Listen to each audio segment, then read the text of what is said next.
I think I'm live early on. Good morning. Blood sample, what's up? How's everybody doing? I turned the lights down a little bit, so hopefully you can still see me clearly.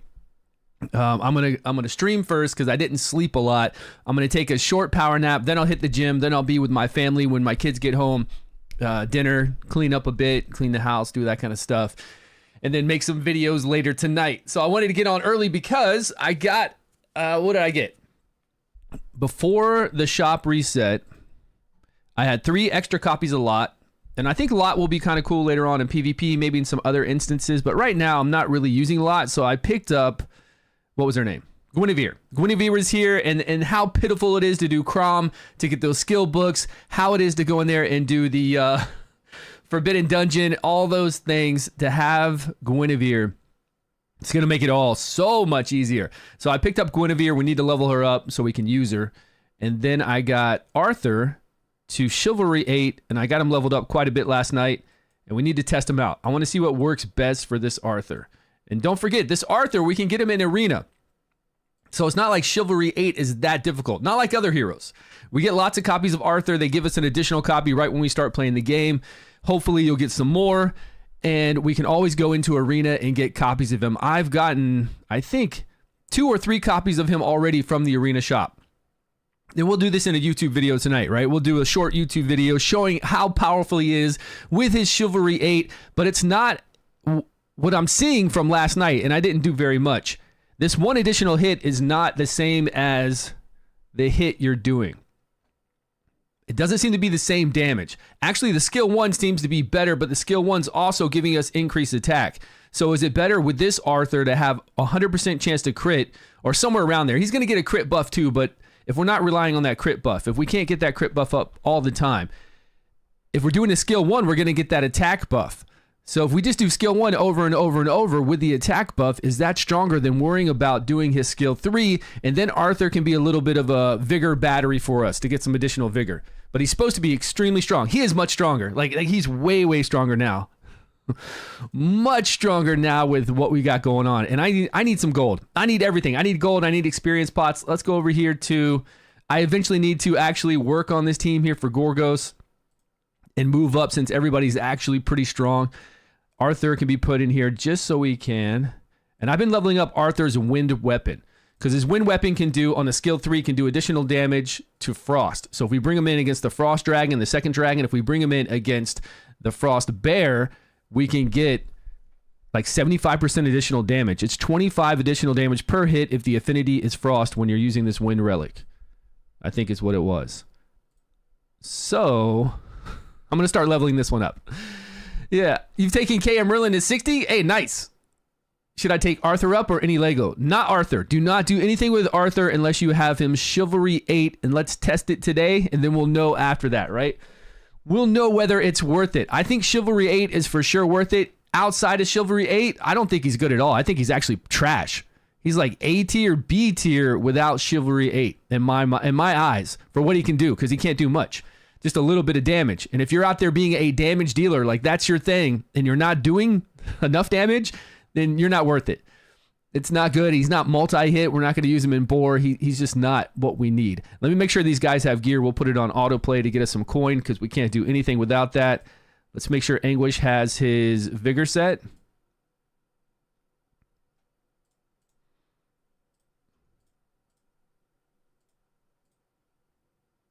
And we'll bring her in there. Yeah, and we'll bring Arthur in too, just to get some levels. He's level 50, so he can gain some levels. I don't think he's going to get much. Yeah, he'll get some good experience here. Let's make sure we can beat this, though. Prioritize the boss? Sure. Start. Let's see what happens. We might need to bring in somebody else, but we should be able to do this with enough dots from Anguish. And Arthur's still doing damage. This is not that high of Gorgos, so Arthur's doing some pretty good damage. We got 3 dots up right now. Yeah, we'll beat this easy. Actually, I feel like my account's strong enough, and most of my people are strong enough now. We could definitely go past Gorgos 6, because it is a hurdle. Like you'll get stuck at 6. Not everybody's stuck at 6 right now, but you will get stuck at 6 for a while until you work on your team. Once you're strong enough, then you can go to 7 and to 8. But it does take a bit. K and Merlin to 60. You should be good, Chaos. Are you able to push now? You able to get further? You're stuck at 6? Yeah, I think blood sample. I think most people will be stuck at 6. Now, I don't mind that too much because it's not mandatory to run this dungeon. We do want to run it if you're got a lot of stamina. But if you don't have a lot of stamina, I wouldn't come in here and run this full time. I would definitely keep doing story, pushing story as much as possible, farming stories so you can rank up heroes, farming boar, farming for your relics. There are so many other dungeons that I'd be using my stamina in. The favor dungeon to get favor so you can unlock your belt and your orb. There's just 100. There really is so much to do to spend stamina where I wouldn't just be spending it in here. Yes, you do need gold. I feel you. We all need it. And especially when global launch happens, I feel like we're going to get a lot more gold. We're going to get a lot more stamina. There'll be way better events. There'll be lots of stuff going on because when you look at the events they have in solo leveling, they have a lot of cool events. A lot of cool events with stuff happening all the time. And they're giving away stuff for free all the time over there in solo leveling. And I'm sure they're going to run it very similar to that. Let me go to the next one and see how hard that is because we beat down this guy so easy. Watch, we're going to get stomped. I'm going to go straight for him. Okay, I know Arthur's going to get stomped because he's not geared anywhere near the rest of these guys. And now he's doing no damage. You see the damage Arthur was doing before? I mean, obviously, right? We know it takes dots. We know Gorgos' defense and HP goes up so high. That's why we use dots to do 3% of max HP. Okay. Arthur got slammed. We'll have to let's bring in another healer, and I think we can do this. I don't think this is, well, the damage ramps up really quick because the dots start to really accumulate. We could bring in Iona. See that damage with dots on? It just really stacks up. Staying alive is hard in that fight, right? That's all it is. It's just, if you can stay alive and you've got somebody that can apply dots like Anguish, then you're fine. If we come into 7, we take Arthur out. We don't worry about getting him some levels right now. If we had a different affinity for sure, a different relic, hands down, great. If I have a different relic for her with all the buffs she's giving me, oh, that would be beautiful. We take Turin up right away because it would be really good to have her in there. We can take Clementine. She's leveled up quite a bit. And we could also bring in... See, 3 Vigor is the issue with Luke because he's an uncommon. But we're going to use him... I use Luke in the favorite dungeon because he's the only healer for the bulls. So I'm going to keep Luke leveled up. But I would love it because Luke does really good heals. But that's 3, 2, 3. And then Arthur... Merlin's doing 2 Vigor. There's no way we can do that. Not consistently. I want to do 2, 2, 2, 2, and 3 with Anguish.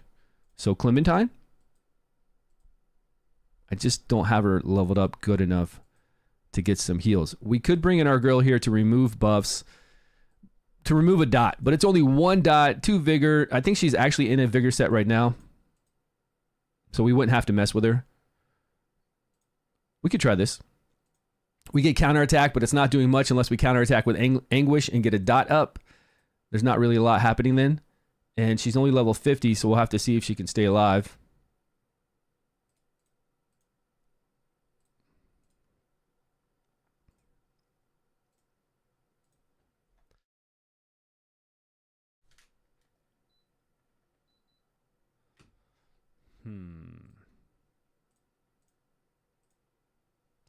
Let's see. We'll get 40% chance to counterattack every 4 turns. That's on our passive. We're only removing 1 dot. And we're getting an increased attack. See, the increased attack here doesn't really help us a lot either against Gorgos. All we're using her for currently for this is to remove 1 dot. Now, if she was removing 2 dots, yeah, that would be a million times better. Or if we had dot immunity, this gives dot immunity for 1 turn. If we can increase that to 2 turns of dot immunity, I would run her full time and not even run Merlin. Hey, man, thanks so much for that Prime sub. Appreciate that. You said you were coming in hot with that Prime sub. Thank you so much. Sebastian, good to see you. Grizzly Panda in the house. What's up, Panda? I messed up today and made 2 5 to 6 star attack pieces when you were trying to make accuracy. Oh, you made the wrong pieces. You know what I hate making the wrong pieces of? Are the belt and the orbs and the banner because you have to pick the faction they are. So I'll go in there and I'll be all excited to make a belt for a new person. I just unlocked it doing the favorite dungeon and then I make the wrong faction. Oh, man. Support your King Arthur players? Yeah, appreciate that. Thank you so much. That's the problem. You're not sure where to focus right now. Anything to make your hero stronger. There's so many. Like leveling up your relics once you can do bear, so you're going to focus bear. This is actually pretty cheap. I find like the gold requirement for this seems to be pretty inexpensive. Leveling this up is more expensive once it gets higher. But doing like a few levels here, not enough materials. We don't have enough materials. But say I was going to do this for 10. It's pretty cheap. It's like only a couple thousand. And then getting the extra stars here to unlock the equipment in the favorite dungeon is good to do. Getting enough to make, of course, rank 6 once you make the rank 6. Just all these little small increases to defense really help out. Of course, the attack and HP is really wanted so we can beat things down. But it doesn't seem that bad. There's a lot, though. You're right. We need stamina. We do. And I think Global Launch will fix that. Okay, so she is geared. I'm just going to throw her in here right now to try it out. Why not? We don't lose stamina for failing. I just need to make sure everybody has gear, and I think they do. So this is easy. Let's pick the boss again. Make sure they're all doing 2, 2, 3. Okay. Let's see if we can survive. Let's see if she can survive.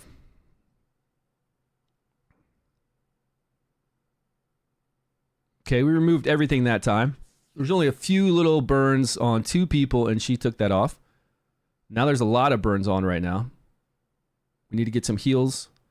Try to get that removal with the passive on Isolde. And that time, she didn't have enough vigor to cast her skill 2. The Fey Queen, she didn't do it. She just did a basic attack. See, they're really stacking up on Isolde right now. We can't have that, because if he detonates them, it's game over. Which is the flame attack. So that's what happens, right? You can't have all those stacks. Multiple burns of 1 is still better than having a stack of 4 on that burn, because then he detonates everything and you die.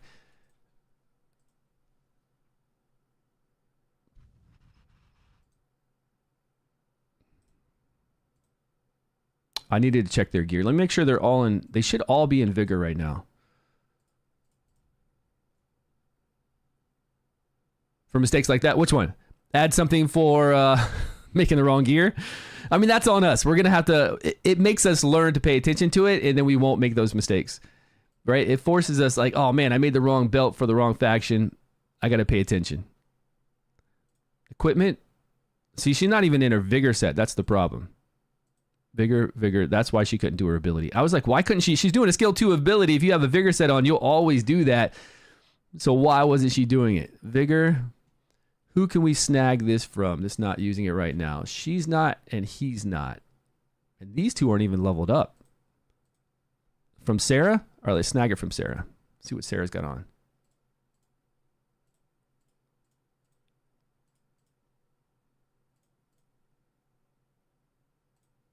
That was Sarah, right? Did Sarah have like a leftover set? No, there's a piece. Man. She doesn't have anything on now. All right. So we got to pick up another vigor from someone over here like this dude. And we got to level that up.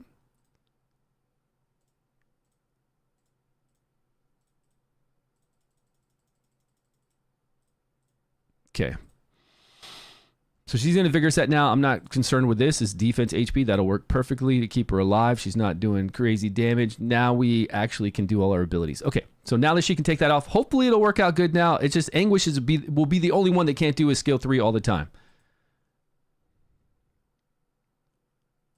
Just need some removal.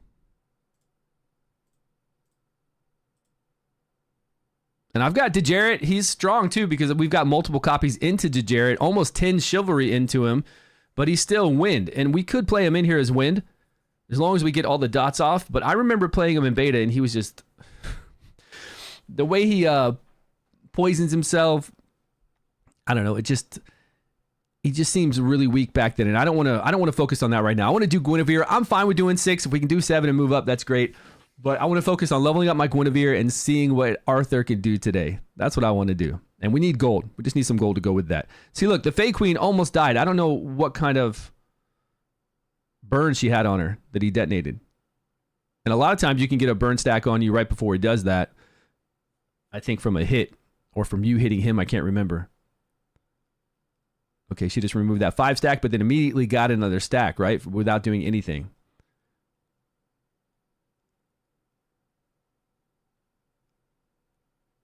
Okay, we got counterattack up now. If Anguish wants to counterattack and get a burn, that would be nice. A chill. Damage over time. Give me something extra. That's good.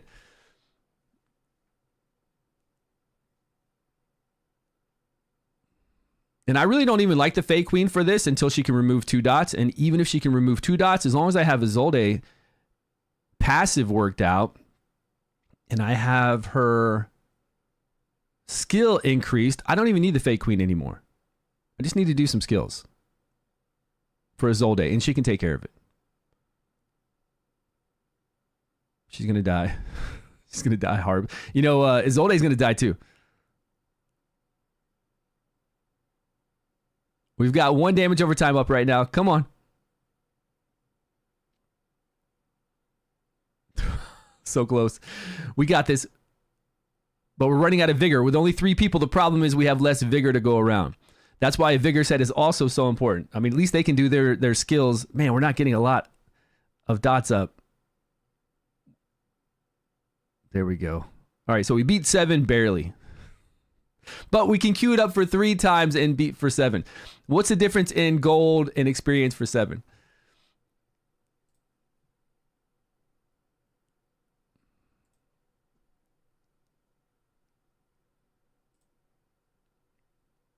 And yeah, we can make our hero stronger, but really it's about removing those burns.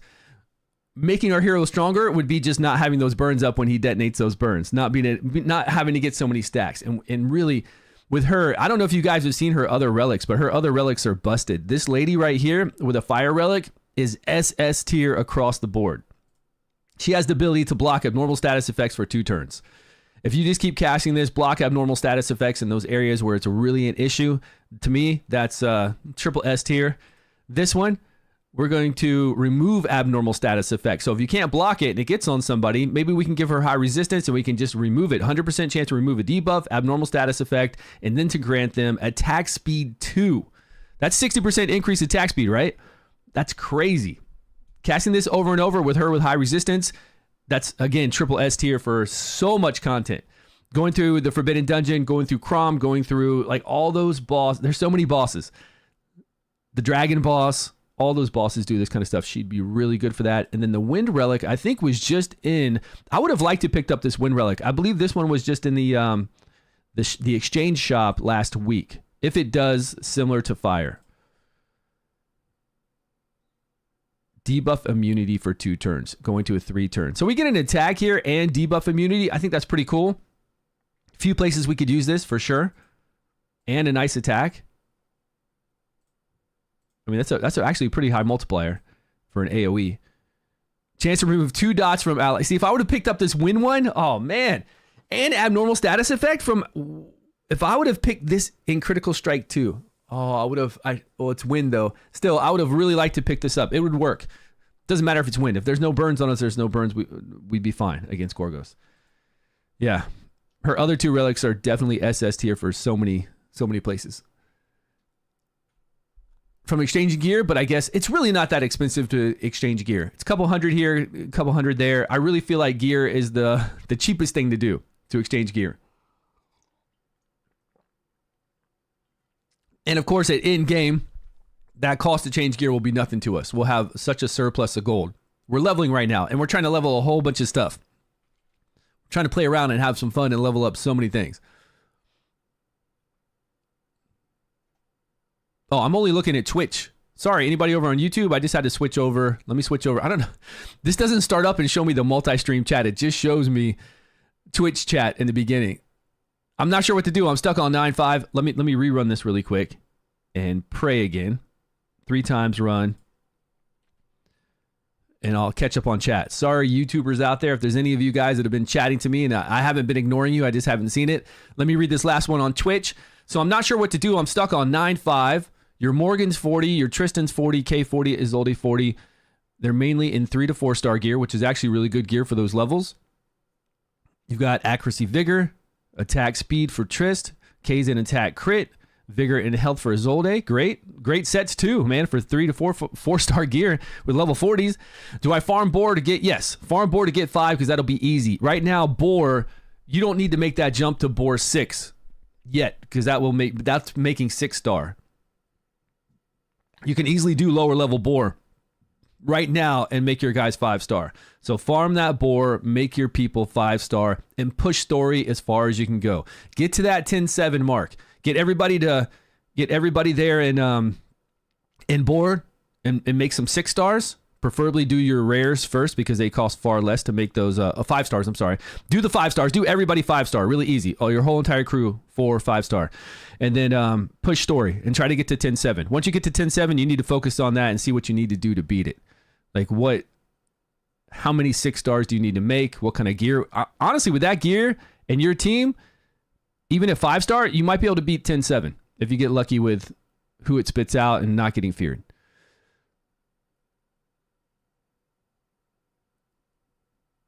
It sounded like I had helium for a minute. All right, let's switch over to this so I can see all the chat. Yo, Hexen, what's happening, man? Anybody home? Yeah, I'm here. What about levels? I'd take 2 to 3 days for experience. What do you mean?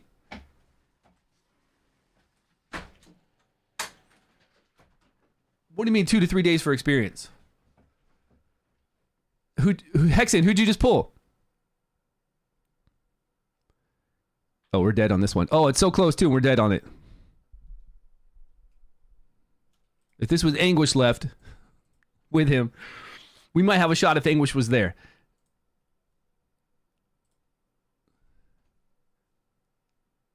To level them all. I can't even do 9-5 because of the... Okay, well then level. Definitely. Go in there. Level.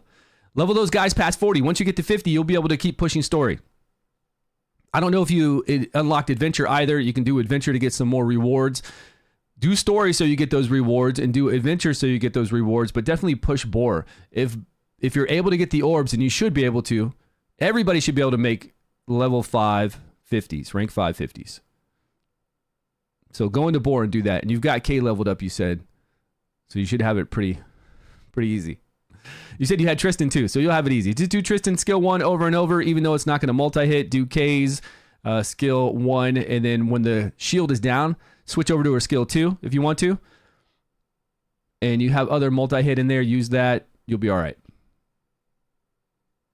Stuck on the plant balls? Yeah. You just got to make 50s. Make those 50s. You'll be fine. You just got Guinevere. Congrats. I just got Guinevere this morning too, and I'm going to use her because the boss is so terrible. Those 2 bosses in the skill up dungeon, especially Crom, right? Doing that Crom fight over and over for books. I got her for that. And then I've got her now for the Forbidden Dungeon, so we can do floor 30 easy.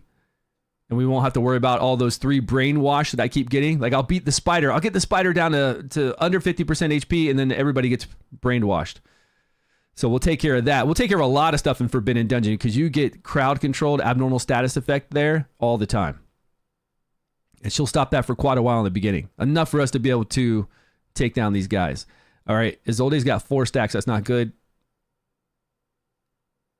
But he's almost dead. Okay, this team... I really don't like using the Fate Queen because he's only removing 1 dot, and other than that, she's just useless. But that is what we need here, right? If dots are on us, we're dead. I haven't done anything with Guinevere yet. She's still level 1. What am I going to put on her? I'm going to put on her a Vigor set so she can do her skill 2 over and over. Absolutely. And I don't think she removes buffs anymore from her skill 1. But I will have her in a Vigor set so she can do her skill 2 over and over to give us shields the whole entire time. Anybody able to buy deals that have been locked out? Hey, has anybody been able to buy?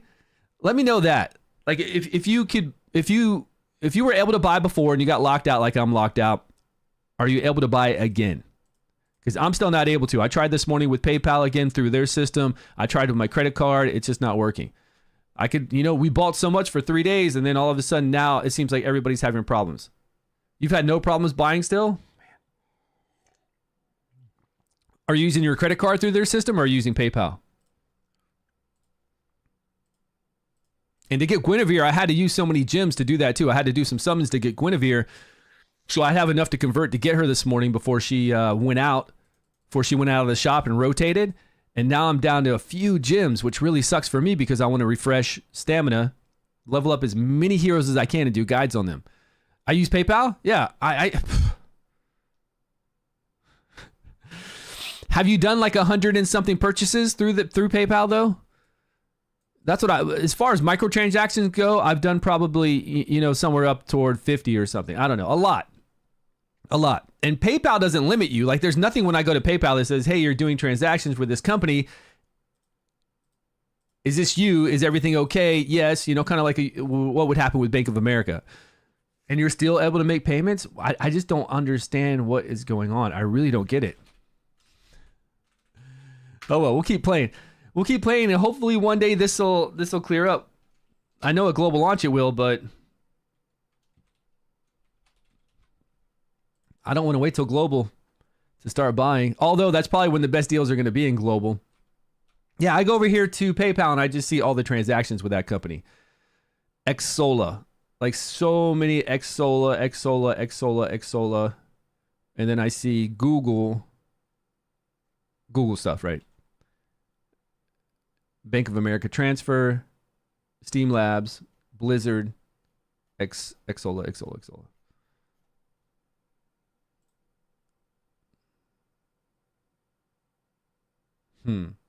Is there a way to reset? You know how when you pull up a payment, it just takes you to PayPal?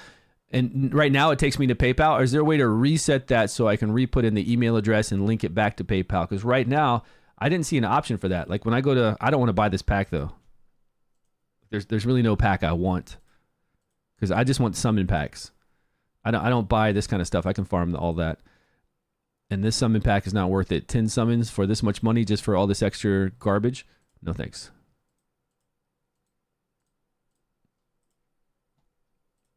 Popular packs.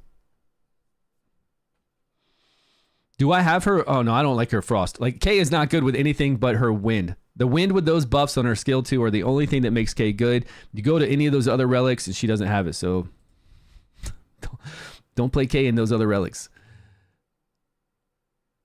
Yeah, I did that. I tried changing payment types. Let's we could pick up this. I just want something cheap.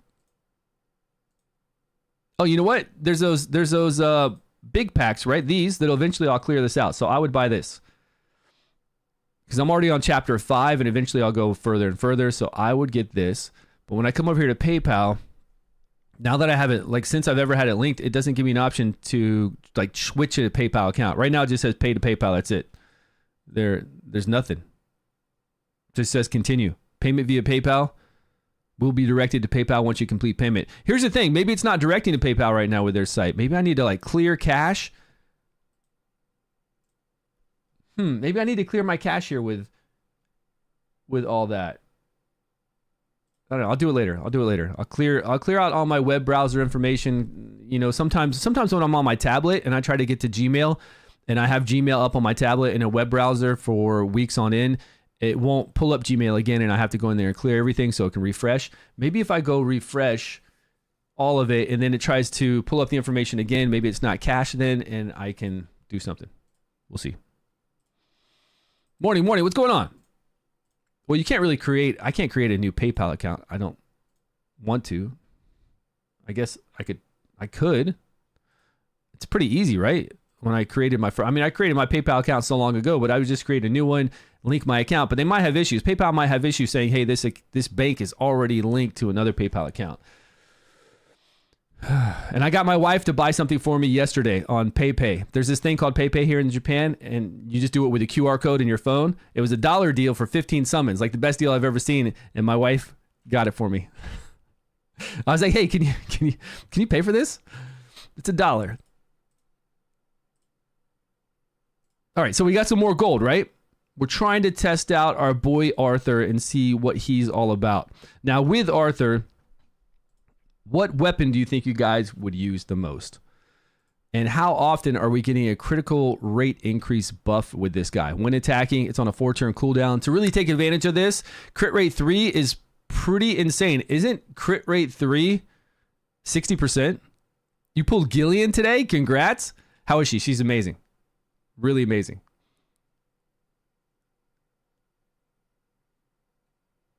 Morgan, Gillian, Tristan, Claudius in 3 days. Hey, congrats.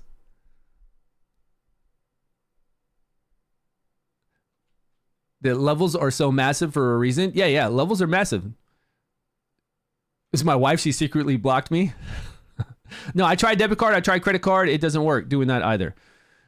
Where do you click to leave clan? Go to your name. Go into the clan, look at clan members, go down to your name and click on your name. You'll see it there. It'll say leave clan. You're in Canada. Anybody in Canada will have no problem purchasing. Once it goes global launch, we'll have no problem purchasing as well. But yeah, during early access, if you're not in Canada, that's where the problem is with all of us. If we were in Canada like you, I'd be able to pay on my iPhone. I'd be able to pay on my tablet. I'd have multiple ways to do it. So I can't wait for that. I remember when you did a login with somebody's account and showed them how to progress to gear up other stuff in Raid Shadow Legends. Maybe you come back with it. Logging into other people's account is not a fun thing to do, Bora, honestly. Like logging in and rummaging around your account to see what you have. I mean, I make videos to help people progress. And we did do that a lot back in the day with Raid Shadow Legends. We would actually do that for the whole stream. We'd have a waiting list of people, and we would continually jump into their account and go around there and have some fun. Maybe later on, you never know, if we don't have anything to do. But if we do have cool stuff to do, then that's probably the least thing I want to do. Is rummage around a lot of people's accounts right now. Support, and they remove the block by my blockage of my... That's what I've done that too, man. I contacted them 2 times. I showed them a picture of the error code and what's going on. And they said, I got to wait 24 to 48 hours. That's what they keep telling everybody. Like, wait 24 to 48 hours to see if it clears up. That's the only kind of response they keep giving me. Customer support. Unfortunately, it seems like you've reached the limit of our security system. Please retry the payment after 24 to 48 hours when all restrictions will be removed. It's been 48 hours. Thank you for your patience and understanding. Here's the error code. I sent them the error code and I sent them the picture of it, photo attached, all that kind of stuff. We've checked. There has been no issues with your PayPal payment. We see that you've made recent payments successfully. Please do share with us a screenshot of your error. I did that and nothing. Yeah. I feel like they're just giving us blanket statements, you know? Like, yeah, okay. It might work, it might not work. Who knows? At the start of the battle, you gain critical strike damage increase. We get that for a while, then that falls off. This one, though, when attacking, we need this buff. So I think it's really nice to get this buff. It would fall off, though, for 1 turn. When it says 2-turn cooldown, it's really the 3rd turn. So anything like this, I'm pretty sure, I'm almost positive. But it says when attacking, and I think we get this after we attack. Let's double check that and see if we get it after or before. Now, we don't have enough gold to play around with too many levels. Yeah, we'd be out of gold if we did that. Let's see if we can just bring up... Is it Bull today? No, it's Crow today for this, for the favorite dungeon. Oh, I don't hear any game volume.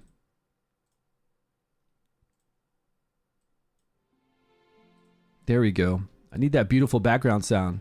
I doubt you guys can hear it, but you'll probably hear it when we do some battles. All right, let's check another thing. Let's check our upgrade of our castle. We got to stay on top of this because I'm not sure exactly. Oops. Did not mean to do that. I can't waste my crystals right now. I have so few. Mage Tower research upgrade. Yes, please. Okay, that's upgrading. That looks like it's going to be a really fast upgrade. Hold on. I don't know about fire for max damage for Arthur. I'm not sure about that. Because I don't think we're going to be doing... And honestly, his wind does the same on the skill 3. But the wind will do more damage if it's frost. If his wind relic is fighting against a frost element, it will do far more damage than fire. So I could bring it into the frost dragon, the second dragon, and the bear. But here's the thing.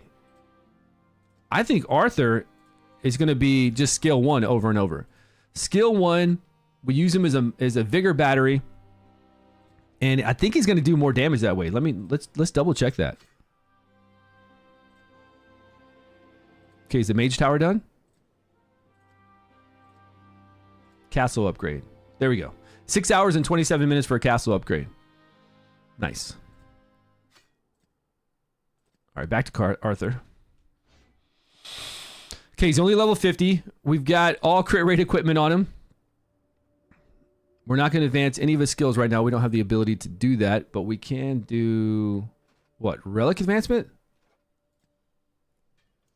No, we would need to go farm to do relic. Well, let's take him into bear. That's great. Let's take him in there and see how he does. That's fantastic.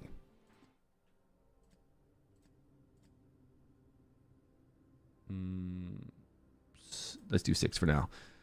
Okay, normally I'd bring in Kay as my damage dealer. Let's bring out Merlin. Let's take out Merlin. Merlin. I don't even know what these heroes are anymore. Let's bring him in. Do we have a leader skill with, I think, him?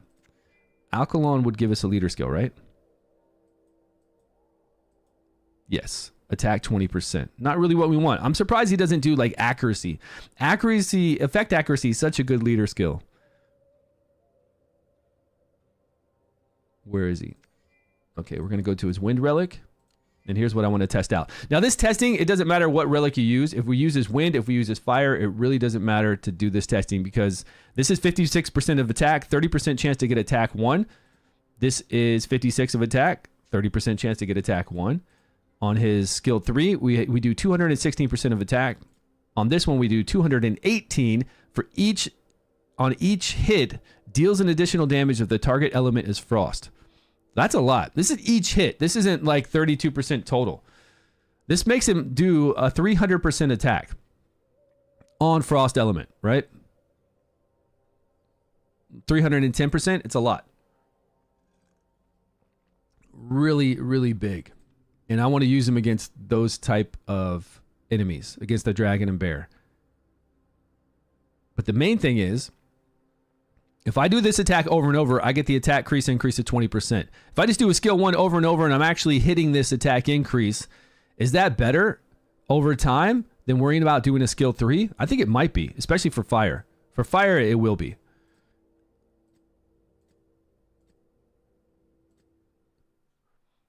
Gawain today? Nice. What happened here? Oh, we brought Hurlin with him. Okay, I'm just going to attack this foot. I'm going to attack the main body right here. So right now he's got a critical damage buff on, so we need to have that drop off.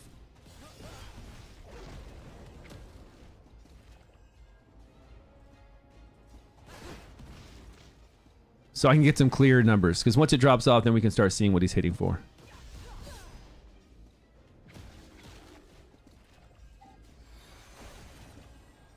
Okay, it's off now, right? He's got a critical strike rate up at 80%. No, he still got it on. Damn, look at that damage. See that wind versus frost? Did you see all that damage? Holy crap.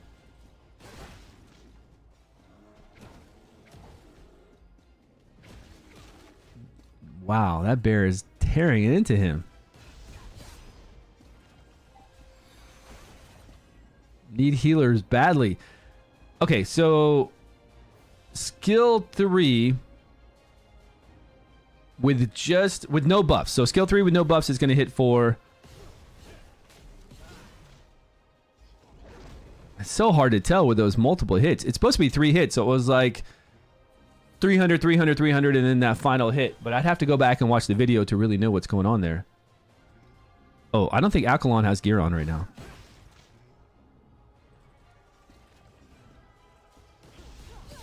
If he couldn't do a skill 2, he doesn't have a vigor gear on.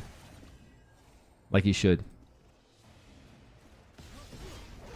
See, that's 546, 546, and 80. I need a something to write down.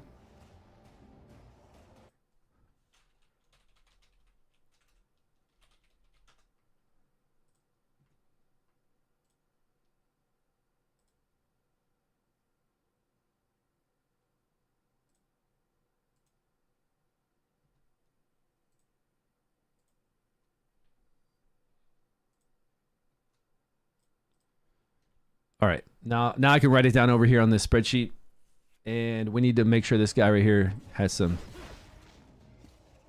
gear on him. Good morning, how you doing, Goro? Welcome, welcome.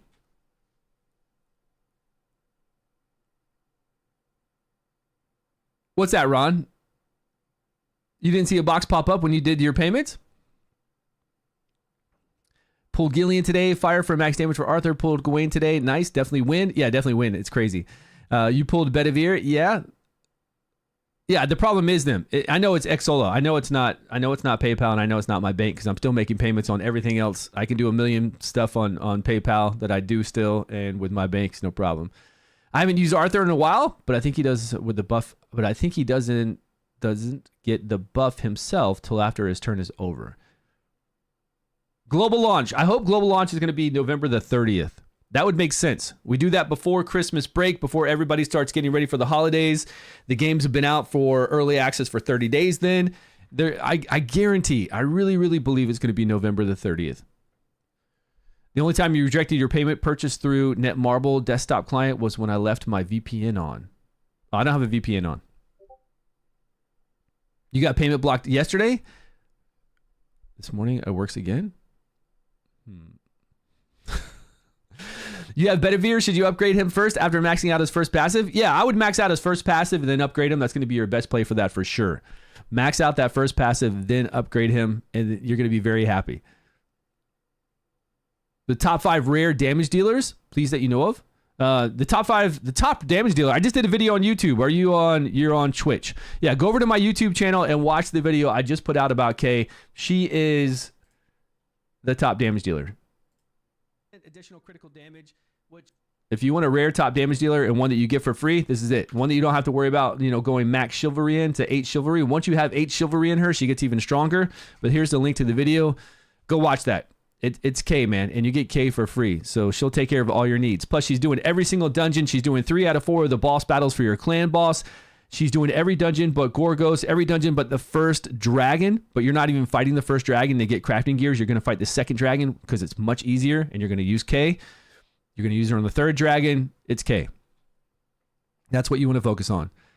And it might be Arthur here, but you need 8 chivalry, which would be a lot of copies of Arthur, but you can get the copies from the arena. So in the long term, you can work toward getting this.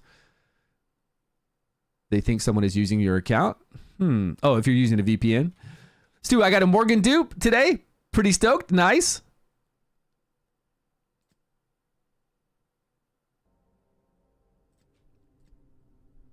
Let's see what our guy's got.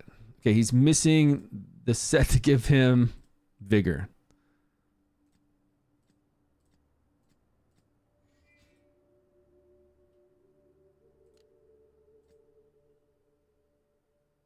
How much did that cost? That cost way too much. 6.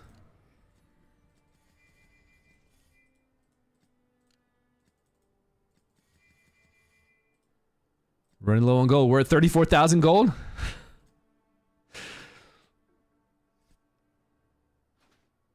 All right. Now remember, he doesn't have that great a gear, so Arthur Wind with 8 chivalry might out damage K. And I think if we just use his skill 1 over and over, it's going to be better. Let's see where we're at. Arthur was much better in beta. I think he's much better here too. You just have to have that 8th chivalry, and you got to go focus on doing arena to make sure that you and you don't even have to focus on arena, because even every day you're going to get arena tokens. Just make sure you go into arena, push a little bit, and then even if you don't go into arena for a few days, you're going to be fine as long as you go in there and collect every day. You got to go there and collect every single day though. Collect that box. Confusion is awesome. I don't know Merlin's Wind Relic. He has Chivalry talent, and his S3 plus his Wind hits harder on Frost. It does. That's why we're using Frost. Yeah, for sure. Hits a lot harder. 100% additional damage. It's really crazy. Any alliance activity that the game? OP, is there any alliance activities? Yeah, you do alliance battles every single day. You're going to go in and fight those alliance bosses, and there's alliance leaderboards and seasonal rewards right now. Oh, yeah. And you've got some alliance missions to do, so make sure you go knock those out, because you all get rewards, even not just the competition rewards. You get rewards just from doing daily activities and activities there. Yeah, so make sure you do that. What's going on? Thanks for subbing on YouTube. Appreciate that. Is Caliburn a Lego? Caliburn's not a playable hero. The dragon soul in Excalibur. Kay is so good because she self buffs. Yeah, if somebody infamous, if you haven't seen K, go watch my video. You'll see. You got to play K. How's it going? Lancelot and Turn combo. Do the passives, or is it not worth using? Yeah, Turn. If you have her Chivalry 1, she's massive. A lot of fun. Tons of buffs, tons of heals. She's a great healer. She's definitely top tier healer when it comes to rares. Just healer in general.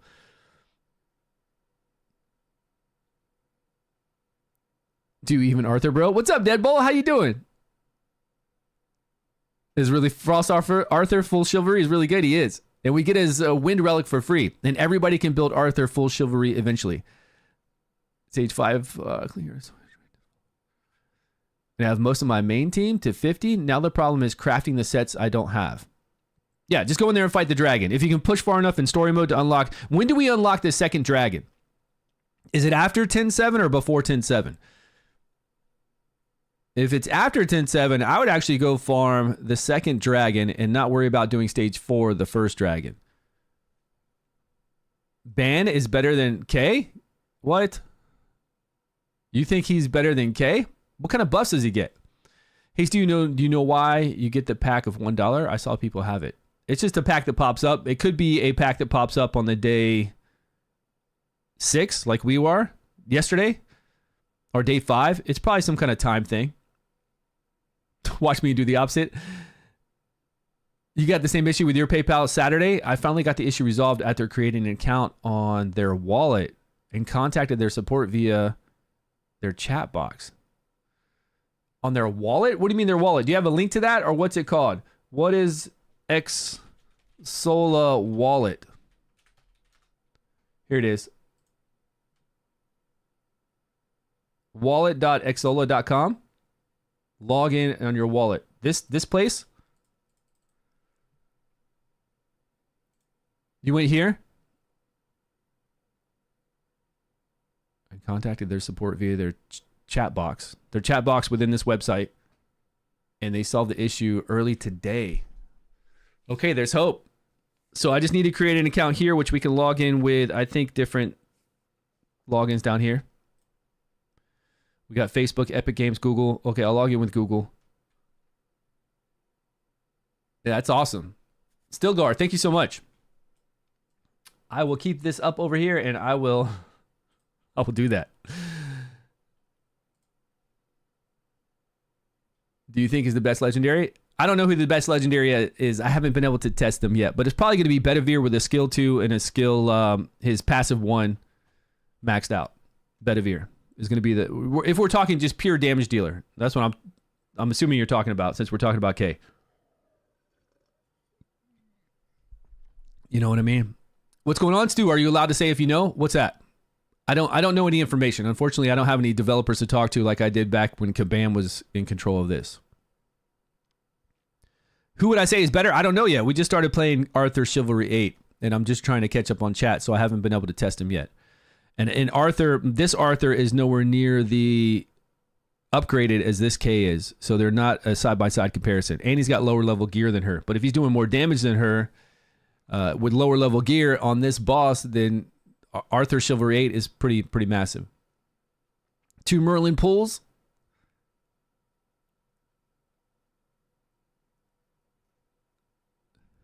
This live chat feels like AI.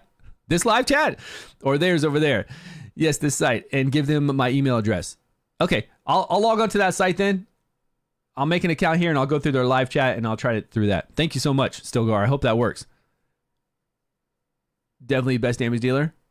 Are you talking about gear-wise, or are you talking about...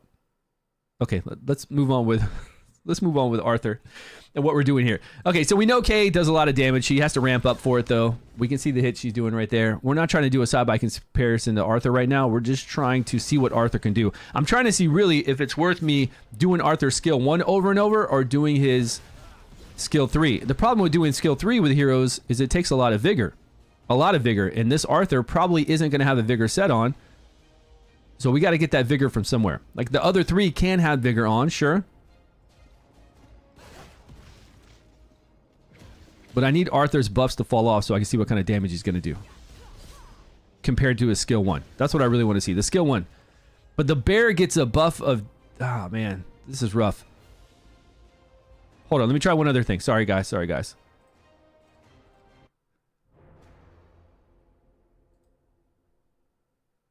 Retry. Let me keep the arm up here. The bear gets an increased defense buff and swaps defense. Like, it starts mitigating damage, too. So I don't want to hit the bear. I want to wait till these butts fall off, and then I want to hit his hand with Arthur.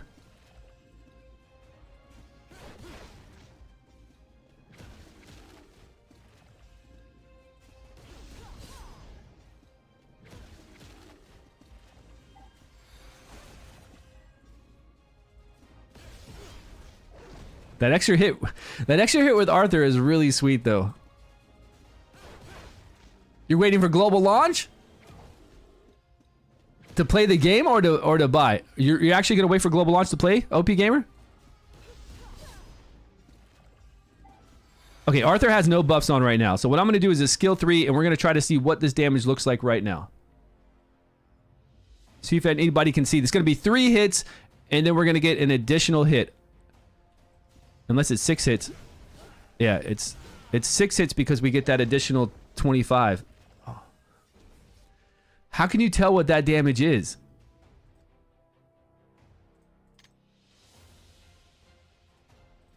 You can look at damage numbers right now?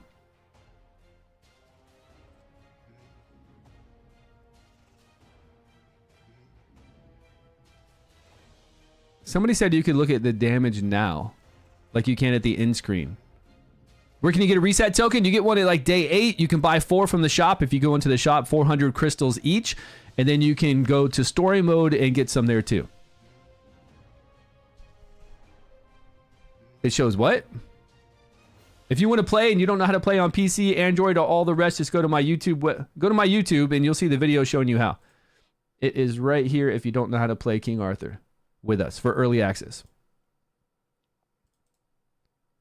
Right there. I'll post you the video. Yep. Go there and you'll be able to play in 5 minutes. Sitting at work wanting to go home and play? Yeah, you can in Codex. But it's I don't know what the damage, I don't know what their attack is. Like, what is their attack? Is it standardized? Do you think their attacks are about the same? Bear's already done. Okay.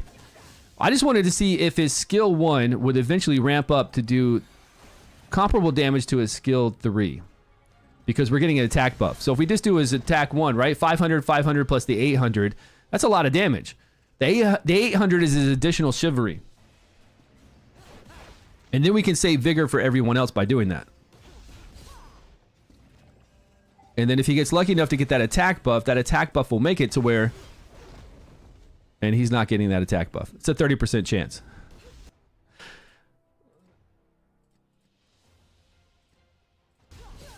And then we can have him actually do some seriously good damage, but also get vigor for our whole entire team. Because he's just doing the skill 1 over and over.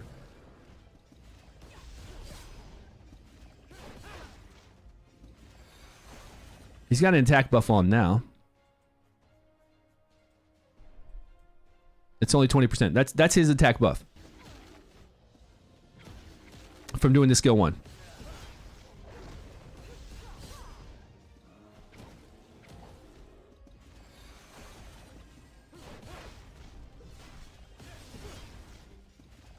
Okay, the bear's got increased defense, so we're doing a lot less damage.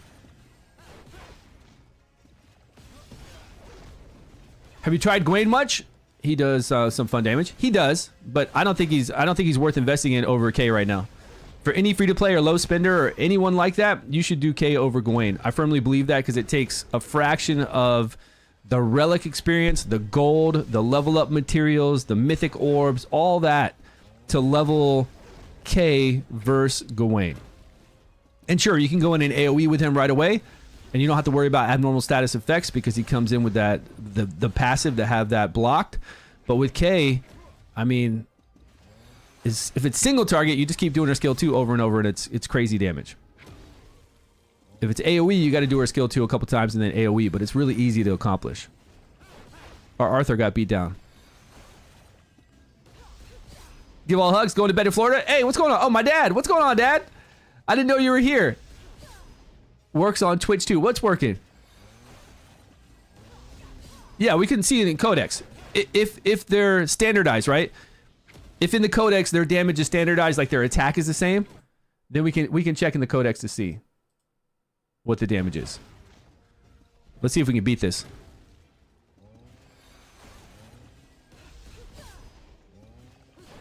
We got it.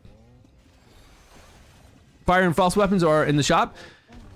Gillian's frost weapon, you don't want her fire. She comes to us as fire, but if you can get her frost weapon, Blood Samper, it's pretty sweet. I used to use her frost weapon all the time. Somebody else here in the chat got her frost weapon yesterday, and she'll heal just like her fire, but then she has a chance to heal everybody after that. So it's a double heal.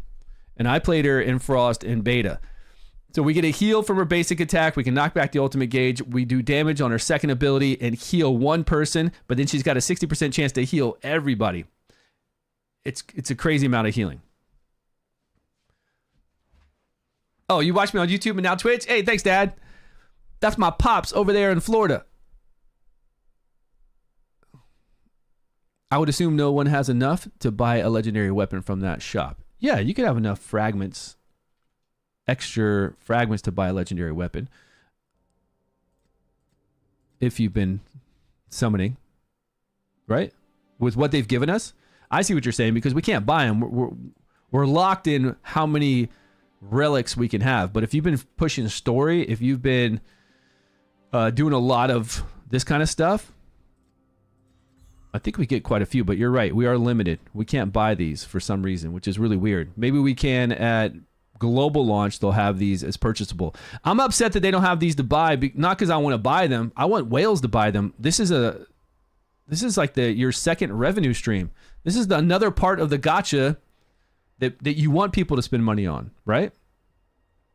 You don't want to leave this. And they might be doing this just because it's early access. Maybe for early access, the way they can slow play us and kind of limit us so that we don't get too much over global launch for that 1 month. They're doing it this way. And then at global launch, maybe this will be purchasable by deals or by gems in there. But yeah, if I had to go in here and change in all my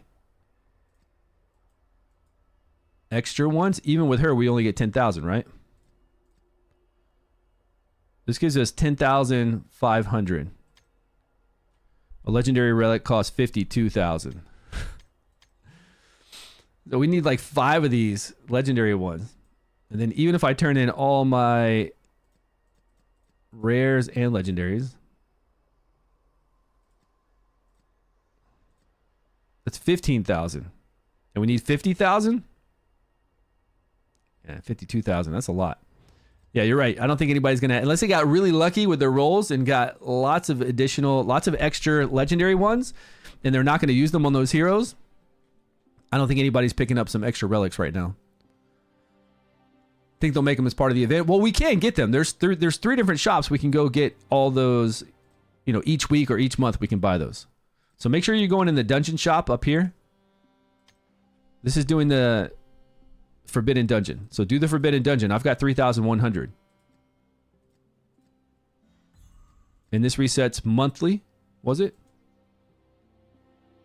Yeah, so monthly we can get 10, which isn't a lot. If it was weekly, it would be so much better. These are really good to get. These are really good to get. The arena shop, which you got to come in here every day to pick up your arena tokens. Don't forget that. We've got Frost here. I don't want to buy these, though. I'd rather get Merlin and make sure you guys can get your C8 Merlin. And then we've got the guild shop. And I should have some extra resources in the guild shop, right? Like leftover. I don't know what I'm going to buy here.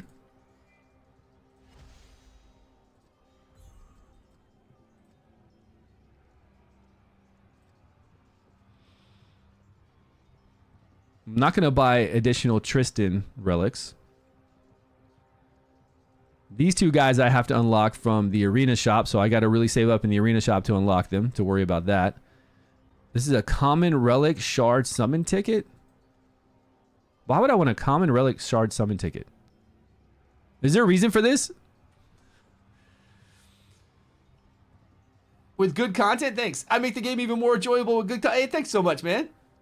Appreciate that, Tim. Yeah, 50k blood sample. It's too much. To exchange them, but they're commons. It's gonna get you like nothing. And we don't use common heroes. We use uncommon heroes, but we don't use common heroes, right? Common are like there's only 8, I think, or 6. They're the very low of the low. They don't do anything. All right, so we'd farm most of this.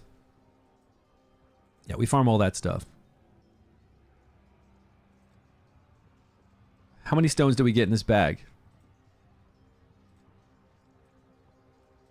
Hector's wind relic might be okay if you want somebody to give shields over and over for 3 vigor. Is that his, where's his wind? His wind relic right here? Could be all right. I can buy that right now, right? Yeah. Storm relic for Hector. Let me pick that up. Just for fun. And then I'd pick up these. All right, we can do a 10 pull.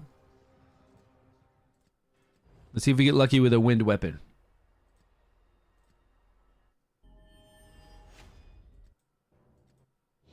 The Fey Queen's wind weapon. Let's go. Legendary.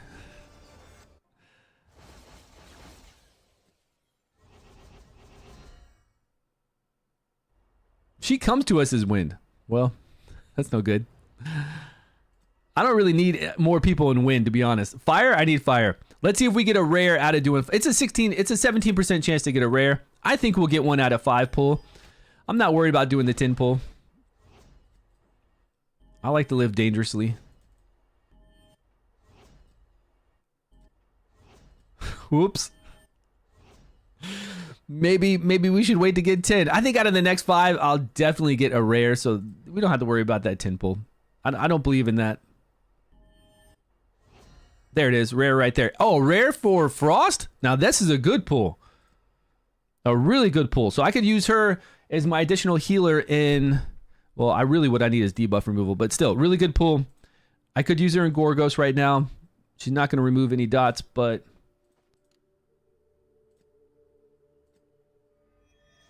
I could use her in any content that I need that affinity. Let's see what her skills are in Frost compared to... So we're still removing a debuff, 100% chance. Remove a debuff again with a big heal. 20% of her max HP. Wow. Same, pretty much the same. And this is 11% of her max HP. Increased defense. That's a big heal. Fire Relic is good? Yeah, I like her. I like her to do dots. I'm not sure how she's working right now with like how she steals life and her doing additional damage. Who was telling us earlier today that this guy does more damage than K? Who said that? What's his Chivalry? 100% chance to affect target to self and boars. Crit rate, that's nice. Grant self damage dealt to critical strike damage up for the rest of the battle at the start of battle. What critical strike damage? Like what tier of critical strike damage is this? Because you're right, if he just starts out with a critical strike damage, I mean, that's what K is all about. K's got a critical strike damage buff that gets her to 60% critical strike damage. She's got 80% crit rate. So if this guy can get high crit rate on his own and high critical damage, then sure, he can function like her. That's what's doing it. It's those buffs. Look at this. When you hit a target with 30% or less HP recovery, 300% of attack. Attack.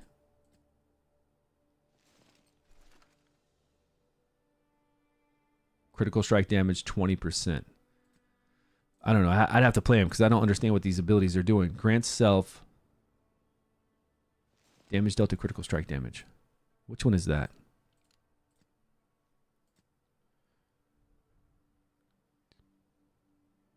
Okay, that's nothing. This one. So it's got a cooldown of 2 turns, but it's gone there for 2 turns. So if we get this passive down, number of attack speed increases. Attack speed increase. Is this the one that changes? Nice. Bedivere. I love Bedivere. Should I dump my blue fragments for Chivalry? You should. You should use your blue fragments for Chivalry on people that you're using, on people that make sense. There are... You might want to save some of them, but use them on the ones like K, Anguish, because you're going to be using him to do Gorgos. Any of your real... the healers, all those healers you're using, use them on them, sure. Worth focusing on Lancelot over English and Rosier instead. Lancelot's a legendary. He's got an attack speed lead anywhere. With his fire that you got, you can apply a burn. I think it's 50% chance on his skill 1. He can do AoE burns on a skill 3, which is actually pretty fun to do. It just takes 3 vigor. Then he can stun at a 70% chance on a skill 2, which I do enjoy using, but I haven't been using him anywhere. I have him leveled up, and I just stopped using him because I've been using other heroes. I wouldn't focus on him. It's too much to focus on him right now, especially over the ones you're talking about where you can actually use Anguish. But I would be focusing on K if you haven't leveled up your K or somebody that can do some serious damage. Anguish is just basically for Gorgos. That's it.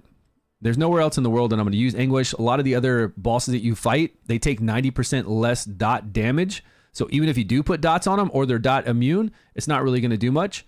So Anguish is truly a Gorgos champion. And he's not going to do anywhere near the damage that K does. Not even close to it. And K can do AoE and clear the board. And he can't even do that. So, the one page? It's so many clicks. Yeah, it is kind of weird how you go over here to info and then you come down here to these. And then you go over to relics and you come down here to these ones. We got to get used to it. That's for sure. So I come down to his relic and he's going to attack one enemy 3 times and heal percentage. Total damage 21%. That's low because he's getting this heal. Most skill 1s are like 56, right? Some around 50 to 60. That's 21. Total damage of 63. Each attack of speed increases the damage dealt by 0.9. That's pretty good because each attack of speed increases Tristan's damage dealt by like 0.3, right? This guy's almost getting 1% additional attack for a point of speed. That's way better. 30% chance to gain speed attack for 1 turn. And he's got a built-in increased speed on it. That's good. Why is it so low? Like his multipliers are so low though. This is single target. It should be up to 100. And this is AoE. It should be up to 100 as well. That's 100 because it's 2 vigor. This is AoE on a skill 3. It should be 100. Attacks all enemy 2 times, 50%. Each point of attack of a speed gives him that 0.6. Attack gauge by 10%.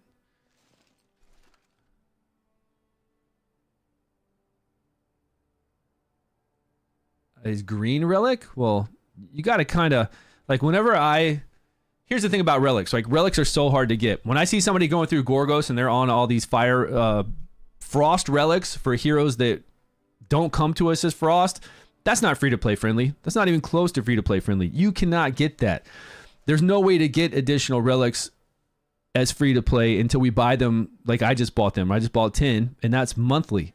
That's not free-to-play. You can't say, oh, look at this team. It's so awesome. Okay, it's free-to-play friendly if you have that, sure. But I think the majority of people aren't going to have that. It's really hard to get additional relics.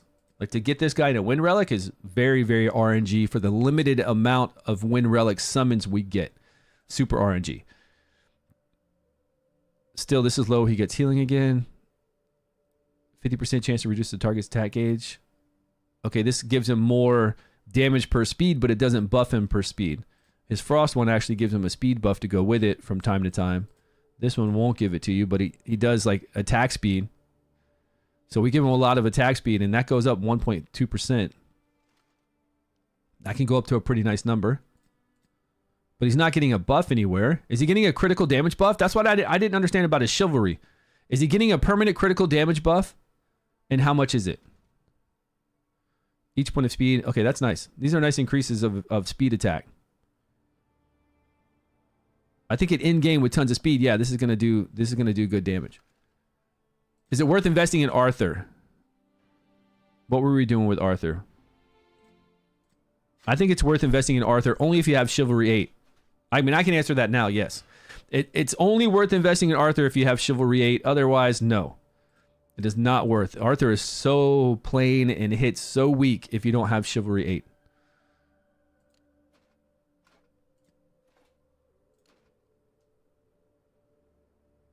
Let's go do a little bit of Gorgos again.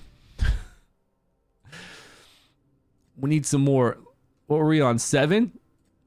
I think we were barely squeaking by on 7. Let's do this while we talk.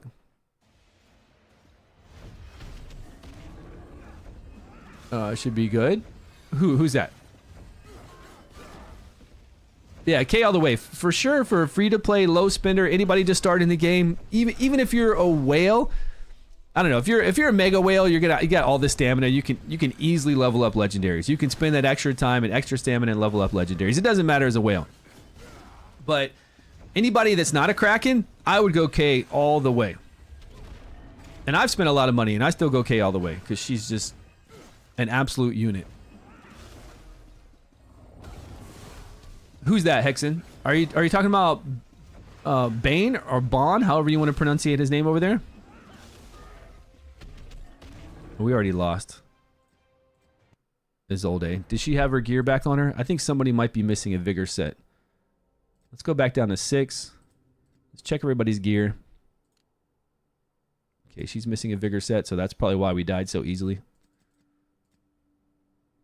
She wasn't able to remove those debuffs.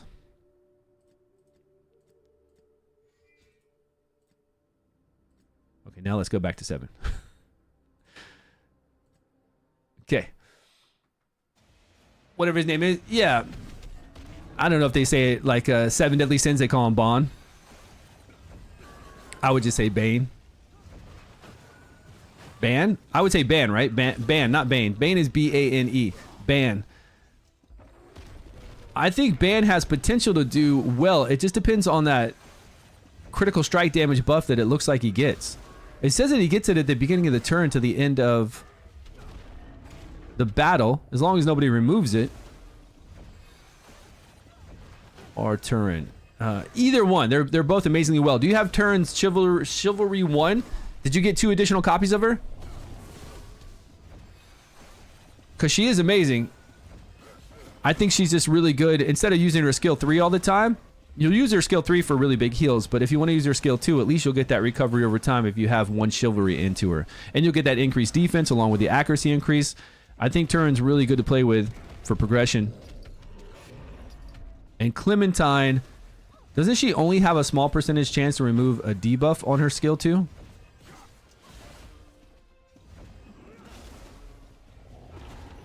We're going to die here if we don't get these debuffs off.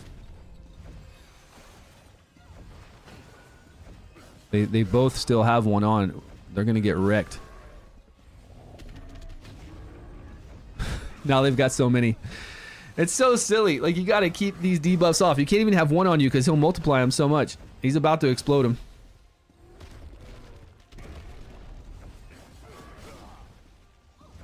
Come on, get those chills up. Dead. All right, we're low. We're really low on vigor now.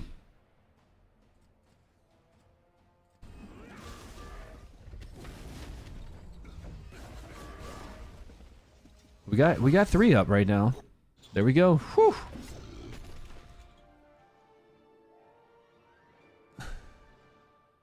Despite Ban's low multiplier, he gets increased per hit.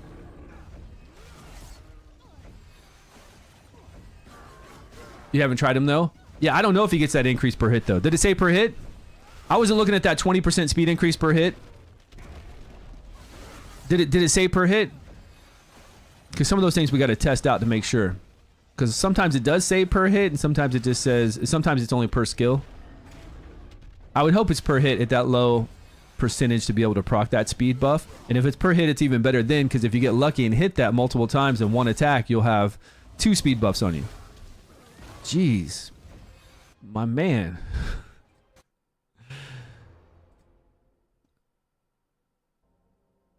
I'm just going to do 6. Let's do that 90, and then we'll still have some stamina left over to do some other stuff. is the Mastery Memory Stone worth for 7,000 gems? Which one is that? The Mastery Memory Stone. Oh, is that the one that gives you the Legendary Memory Stones, the Rare Memory Stones, and something else? It can be. If you've got heroes, those Memory Stones are really strong to get up their Chivalry. But it just depends on your spending and how many crystals you have. You don't want to go out of crystals. If you're good with your summons and you're good with stamina that you're using per day and you're a spender, then sure, you can grab it. It's definitely nice to be able to take somebody like Arthur here, to take Kay to Chivalry 8. I took Kay to Chivalry 8 last night and I was fighting stuff. And the way that Kay works is she saves up all these additional attacks. So if Kay dodges 3 times, on the 4th dodge, she'll get 100% increased turn meter, but she doesn't get that 100% immediately. She doesn't actually use it till it's her turn. So if she keeps dodging, say there's 4 people that keep attacking her, or bosses or whatever are fighting, they keep attacking her and she keeps dodging, because she gets that 3% increase in dodge with the Boar's Resolve, she can take 3 turns, 4 turns when she takes her turn. And I was getting multiple turns when I was playing her last night, since I took her to C8, Chivalry 8. Does it summon 1 per hero? It doesn't summon any hero. It doesn't do any of that. Let me see if I see that. Let me see if I see the deal. And then I'll show you where you go to Chivalry and use it. It takes 30 Chivalry to level up 1 Chivalry for a rare. And it takes... Does it take 30 for a legendary too?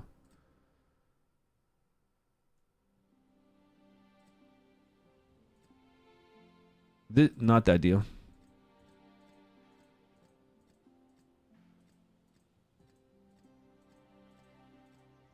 I don't have it anymore, but it's a deal like this for 7,000. How many legendaries and how many rares are you getting? When you go into Chivalry, it takes 30. So if I don't have 2 copies of Kay, I could use 30 of these and level up 1 of her Chivalry. And if you're doing it on a legendary, if I don't have 1 copy of him, I could take 20 and level up a legendary. So right now I could level up two Chivalries for any legendary I want. It's an interesting pack, but do you need that right now? Do you have somebody that you definitely want to level up a Chivalry and you know it will make a difference on your account? Somebody you're using a lot, somebody that will definitely make a difference. Yeah. It's not going to summon heroes. It's only for the heroes that you do have. Those memory stones.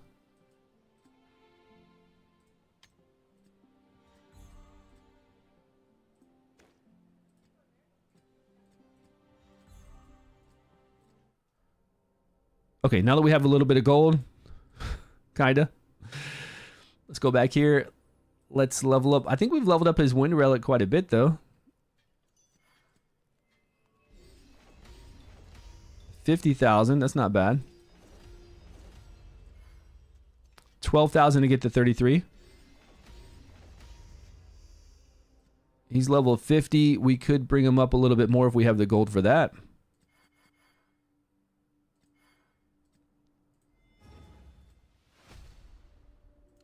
All right, what else can we do? Skill advancement. I would like to get this, but I don't know. I like to save. These are so hard to come by. I like to save these until I'm really sure I'm using that hero all the time. He's got pretty low level equipment on him. Its attack. Is that maxed? Oh, we don't have the gold to even do that? Man.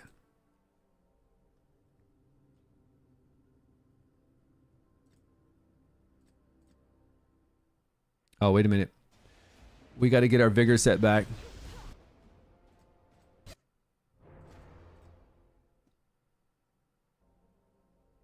Let's try 7. But Arthur's going to die because he's not strong enough to survive right now.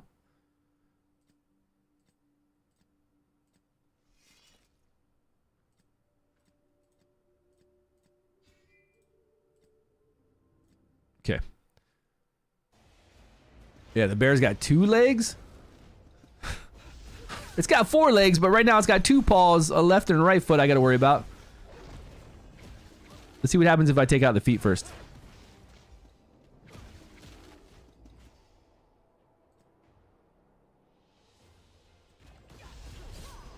Let's go with a 3 every once in a while when we can. That'll work. That's nice damage. That is really nice damage. Damn, 3 attacks right on Alkalon.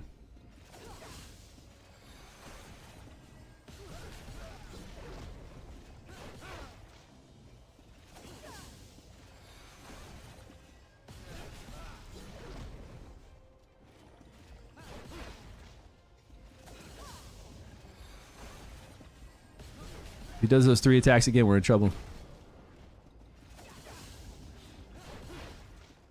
Like a wet noodle. Tristan can hit harder. The issue with Tristan is he hits hard with his passive. With that one passive, that's where he really hits hard. Man, he really has a thing for Alkalon. If Tristan's passive was more often, then it would be a lot better.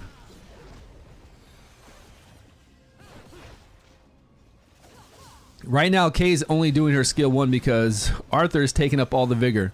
We only have a vigor set on our healer and Alkalon. And then Arthur's coming here doing skill 3, and then Kay's not having enough vigor to do her skill 2.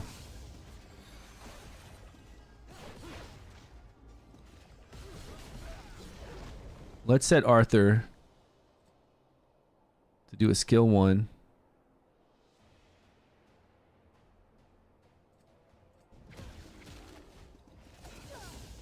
That way Kay can start doing some real damage. Arthur can still do pretty good damage with that skill 1, especially if he gets that attack buff at 20%. It'll help out.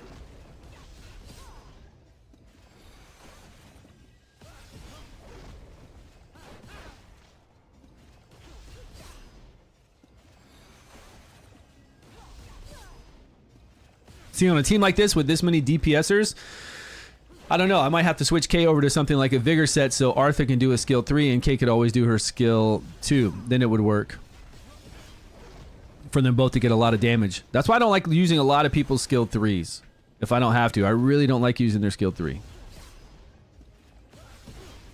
Throw Bedivere in here and just use his skill 2 over and over with Kay. Skill 2 with 2 people with a vigor set should work out well so they can rotate. It does. It doesn't. Well, it lowers his passive lowers the cooldown. Whenever you hit somebody, it can lower the cooldown of all his passives when you hit somebody with a barrier, right? But it just takes too long. Like, it takes too long for you to get back to using Tristan's passive. And the saddest thing about Tristan is that he won't multi-hit on a skill 1. All they got to do is change that skill 1 to multi-hit like 3 times, so at least he's useful in Boar when his passive is on cooldown. Because when it's passed on cooldown on Boar, you hit 1 time with that skill 1. It's a really good debuff, the slow speed of 60%, but you're only hitting 1 time. If that hit 3 times, 4 would be nice. But if it even hit just 3 times, that would be great. No change in damage, just the actual hits is what we need. Arthur's not good? What do you mean Arthur's not good? That Arthur Chivalry 8 is really cool. It's the only thing that makes him good. We just need to be able to do a skill 3 if we can.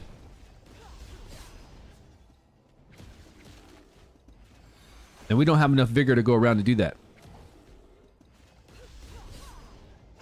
Okay, if she's using 2 vigor and she's doing like 3,000... How much damage was she doing? 3,000, almost 4,000 total damage? Oh, somebody's dead. This bear's too hard. For like 80, he can self-buff crit rate for 80, but I think it's something like a long... That's what I was trying to see. I think it's a longer cooldown.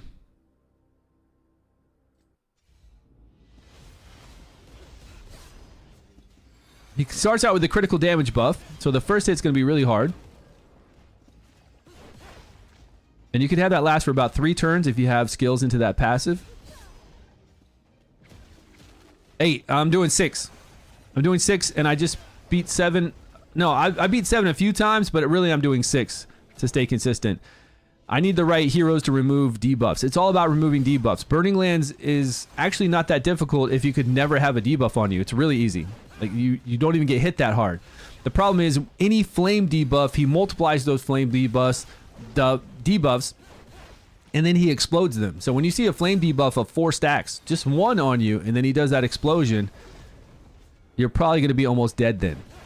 If you see multiple stacks of those debuffs and he does the debuff explosion, then you're dead for sure. And it sucks that when you have a stack of that on you, and then I think if you attack him, you can get an additional stack, and he does this other move, you can get additional stacks. It's all about blocking them and removing them. If you can keep them consistently off your heroes, you'll have no issues there. You don't even need to be that tanky and that strong, really. Kay's frost weapon can, but then Kay would suck. Kay sucks outside of her wind weapon getting these buffs on her. It's like playing basic Arthur then without Arthur's Chivalry 8.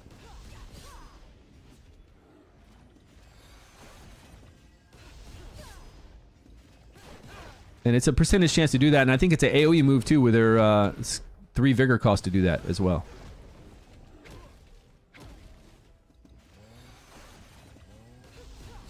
I do like this guy. Yeah, Morgan's percentage is really low too. You just use Alkalon. The guy on the far left there, that's the best guy to heal block.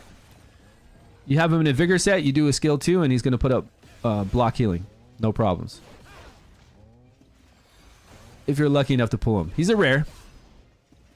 Yeah, Dejaret is good there, but he comes to us as wind. So really what you need is a Dejaret in fire or frost. I'm going to break mine out. I'm going to level mine up because I have my Dejaret almost Chivalry 10. So he's much stronger than the base one. And even in wind, we're going to be, I think we'll be okay. As long as we can keep those debuffs off, we'll be okay. I just remember when I played Dejaret in beta, even in fire versus fire, he was pretty weak. But we didn't have all these additional chivalries giving him the, like right now I think he's got 35% additional defense from all that chivalry and some additional HP. So he should be pretty tanky, even in wind. And if we get to his max chivalry, isn't that max? Here's an interesting thing. Isn't 10 chivalry on all these heroes, doesn't it have you take 5% less damage, even if you're at an elemental disadvantage? Because it says something on the bottom there for 10 chivalry. It says something about elemental damage, something 5%. You have frost? Yeah. Lucky you, man. Congrats. With 3 other rare units. Yeah. All you got to do is keep off the burns. That's all it's about. Gorgos is not hard. He doesn't even hit hard. It's just the burn explosion and the stacks of burns that make it difficult. But he is not a hard encounter if you have if you don't have any debuffs on you. The guy actually doesn't hit that hard. So I need to bring up mine even in wind. Where's our Dejaret at?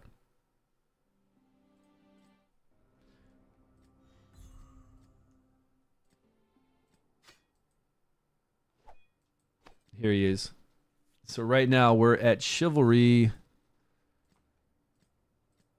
Oh, well we can do this. We can get the attack and the elemental compatibility 5%. Does anybody know what that means? Maybe it's under, maybe that elemental compatibility is actually under our stat here.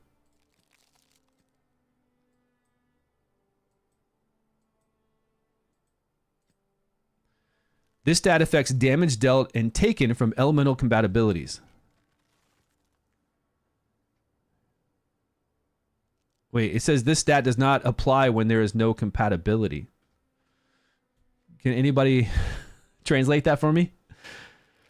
This stat affects damage dealt and damage taken from elemental compatibility. Okay, so damage dealt, damage taken, that's great. If we can take 5% less damage, that's awesome. But then it has that second line down there where it says this stat does not apply when there is no compatibility.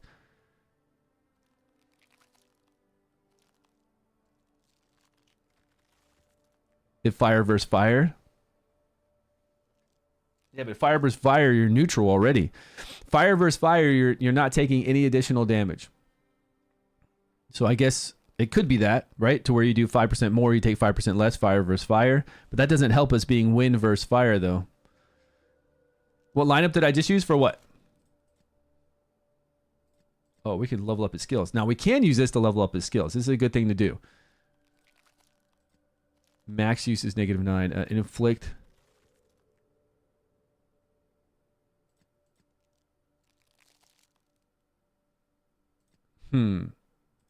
What does this mean? Max use is -9, so it's only one max use, and then when we cleanse it from him, it doesn't go up again for the rest of the battle. I think this goes up on him, and then if it... I don't know what will happen if we lower this -9 to just one use. Let's see what happens. Why not? We'll just use that. Sure.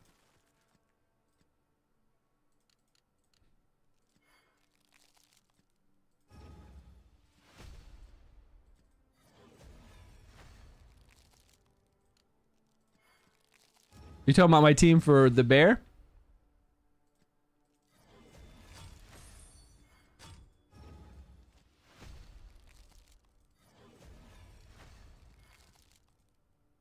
We're out of gold already. Yo, JR, what's up, my man? How you doing today? I think if we bring him up, we'll be good to go.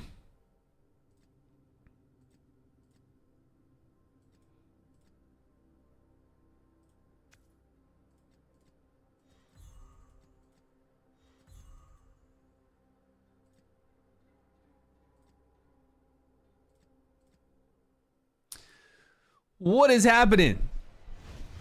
The frozen boss. I was using Alkalone, K, Isolde, just any healer. You can bring in Sarah, you bring in whoever you want. Clementine, you can even bring in Turin. Whoever you got in there is your healer that you have leveled up. Even Luke, an uncommon, and there's another uncommon you can use too. So I'm just bringing in Alkalone. He's got like this flowing brown hair. But a skill too, him in a vigor set, he'll block that healing from the bear. You won't have to worry about that healing at all with him. And he's a rare. But you just bring in a damage dealer, like K, a healer, and then that heal block. And then you can either bring in a second damage dealer or a second healer to keep your team alive. Or somebody to decrease defense. Or remove buffs, because it does an increase defense buff on the bear. Floor 50 is tough? Man, I need to get past... Now that I have Guinevere, I gotta level up Guinevere today too. Damn it. I gotta level up Gwyn since we just got her this morning, and I've got to level up DeJarrett so we can push past this. So much stuff to do.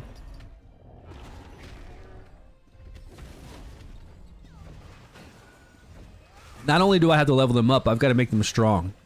So I've got to do some relic increases. I've got to see if I can get them a belt. Maybe an orb if they need it.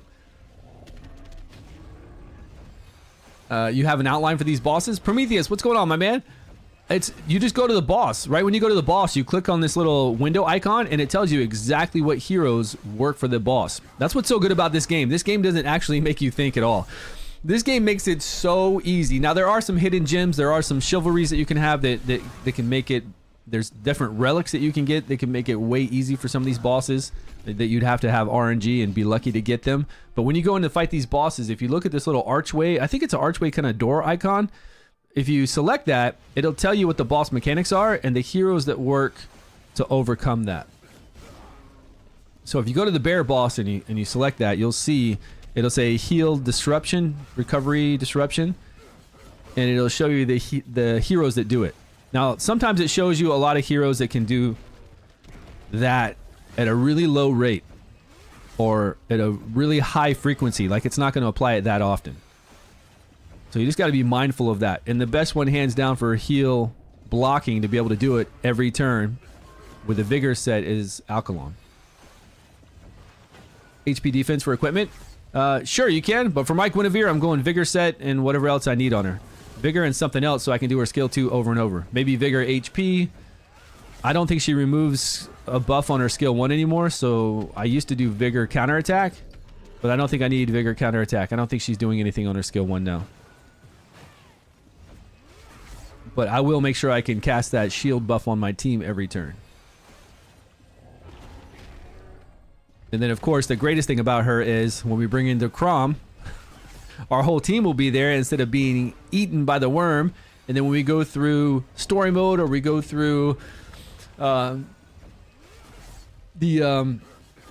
Forbidden Dungeon, we won't get wrapped up with all those abnormal status effects right away. Yo, Duelist, what's happening? Long time, my man. How you been? What games you been playing? Her skill 3 can block heals. She can, but it's not very good. Plus, she's fire going up against frost, and it's not like she's nowhere near the frequency of blocking heals. Have you looked at Morgan? I would never use Morgan to block heals on bear. Most time when I cast her skill 3, I'm lucky to get decreased attack or increased damage done. But heal block, you're not going to do it often enough. Yeah, my man. Thanks. Yeah, we've all done the stage on bear and finished it. Dr. Matt, what's happening? You quit gaming. Been a little over a year. So no more mobile games? My buddy did that. My buddy back in Florida that I talk to all the time. Him and I have been mobile gaming since way back when I first started playing that one Marvel card game. There was a Marvel card game that cost a fortune. I can't remember the name of it. And then we went into Summoner's War. We started playing Summoner's War. We played Marvel Future Fight. We played, a million other games in between. And Raid Shadow Legends, of course. And I think a few more he started playing, but then he stopped. And I think he got burnt out. No, it wasn't Marvel Snap. It was a Marvel card game from like 20 years ago. It was insane. You could trade cards in that game, and we'd have to trade online with a whole bunch of different people, and it was really expensive. Like some of the cards, say you wanted to buy a card for like a really good one for $500. Well, you'd have to trust people along the chain to trade it, because you can only trade like through like clans or something. It was wild. Marvel War of Heroes, is that what it was? It was wild, and they had to you had to wake up in the middle of the night too, because if you're involved in the tournaments, like every 4 hours you had to do something with it. It was truly insane.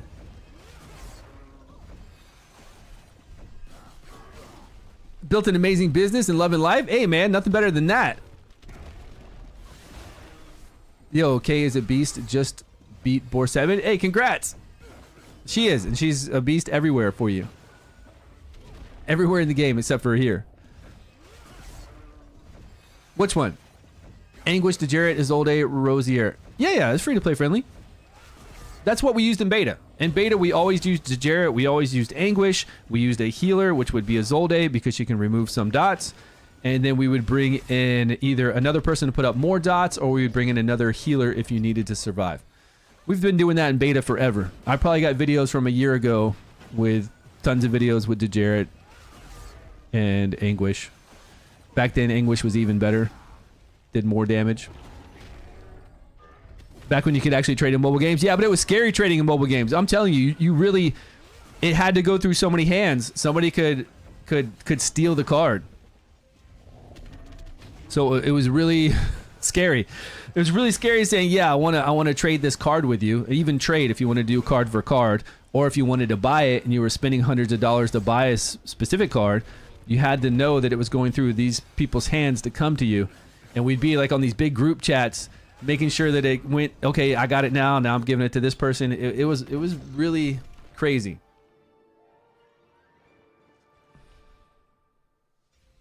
That game closed down a long time ago. What was the company? Was it Marvel Heroes War? Marvel War of Heroes.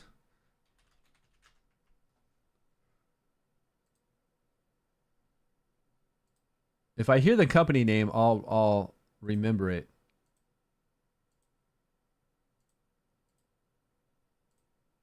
Was this it? I don't. No, this doesn't look like it's it. I don't think this is the game I'm talking about. It's Marvel card game.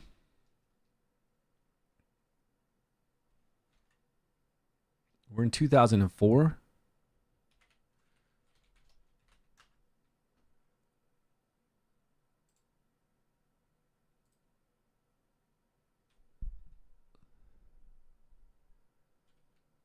Oh, Gazillion. Yeah, that's what it was. It was Gazillion Entertainment. Yeah, I know the name. Yeah, the game made by Gazillion.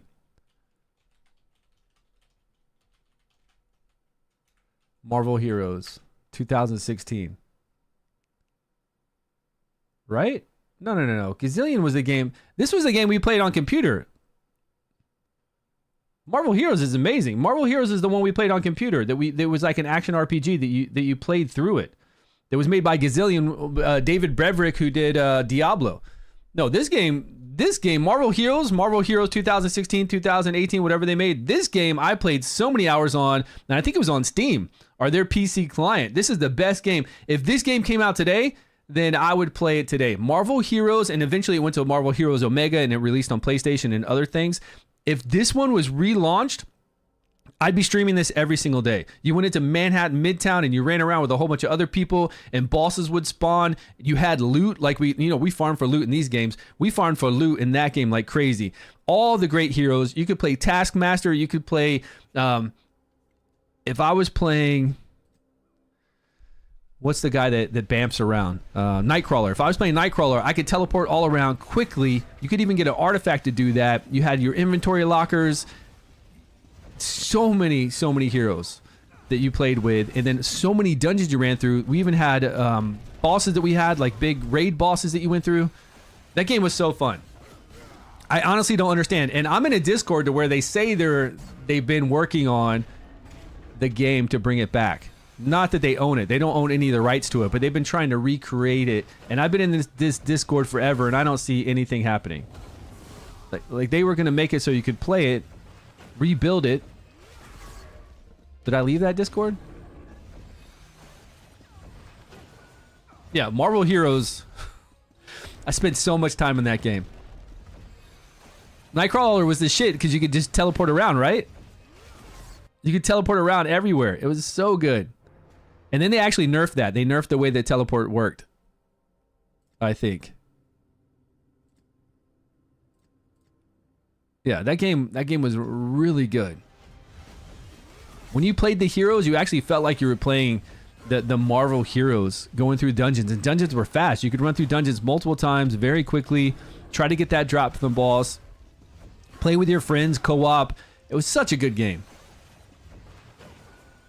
You still play Marvel Strike Force? Oh, Marvel Strike Force. Yeah, the Marvel Strike Force is totally different. This, I'm telling you, if you played Marvel Heroes, it's the best.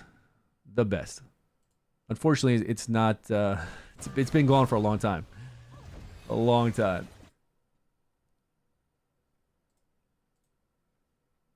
But what name did somebody put up there again? Because it wasn't Gazillion. It was some other company. It was Marvel World Heroes.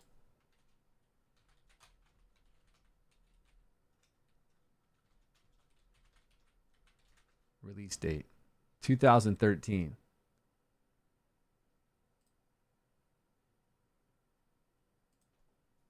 Are there any videos on this from back in the day? I have to see it. No, 2023 Marvel World Heroes. It wasn't this. 2022, I see a trailer. I don't know.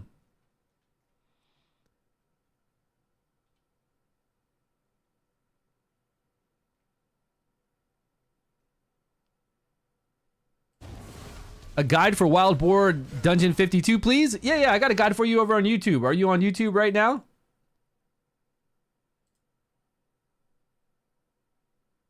We've got Boar 7 for you to be able to rank up all your heroes, right?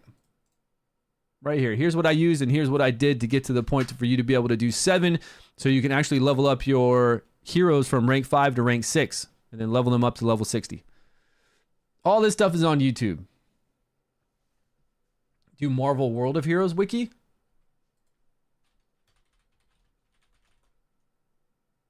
War of Heroes.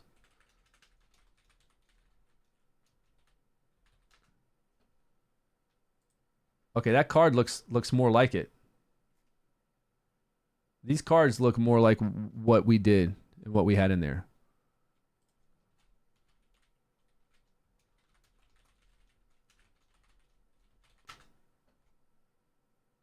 Here's 2012 gameplay, but this didn't look right though.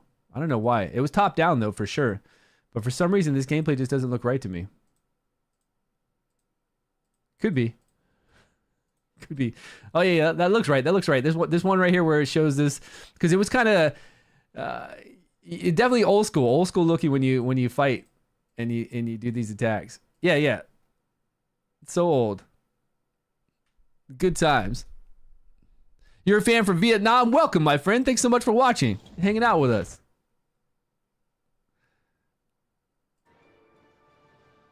I'm trying to level up everything. I'm trying to level up Dejaret, Arthur, and Guinevere is what I want to level up. So I can fight Crom easy, and then we need to get Dejaret in here so I can do higher levels of this. Although I don't think it's that important to do higher levels of Gorgos right now. But I am using a lot of stamina in here, so I do want to do higher levels. So I kind of want to focus on that. And then we wanted to play some more Arthur. Here's the thing with Arthur, right? We've got Gwyn already doing a lot of damage. Arthur is fun to build toward and to get his Chivalry 8. Side-by-side comparison, we can go into Codex right now. We should go into the Codex and look at their numbers. If their attack is standardized in the Codex, and if they're critting enough, or even basic attacks, and we see the basic attack number, we can compare the two. We can compare K to Arthur. But we just don't know exactly what the attack is in there, but it should be comparable. It should be probably standardized attack for everybody in the Codex. It was that way in beta.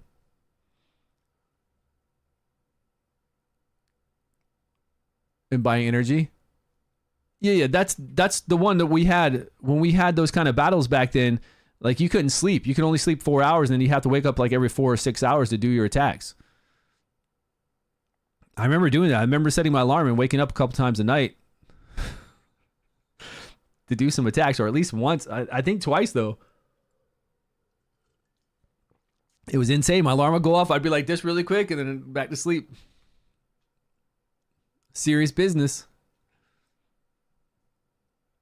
Are there any updated Binter maps for chess? Yeah, we got that too, right here. If you guys aren't on my YouTube, make sure you go over to YouTube. We've got all these guides. We've got all the maps for you. All the information. I need to update my Twitch for sure to have this so you guys can pull up the command for it all. And then if you're on YouTube, all you got to do is go check one of my YouTube videos, not my live streams. Well, even my live stream, it might be below my live stream, but you should see this. And this list right here for our tier list that we're working on, if you look it down at the very bottom, I think it's the top on mobile, and you go to Adventure. See where it says Adventure Maps? It'll show you where to pick up everything. So if you missed anything, just teleport around, run around, and grab it all for each of the chapters. And then here's the tier list we're working on. Gear stats, game stats, buffs, debuffs. I think there was some kind of to-do list I was kind of working on. And then this is old stuff that I might remove. But yeah, you got the tier list, adventure maps, and whatever else you think we need to put in there, you can let me know on Discord, and we'll get it put in there.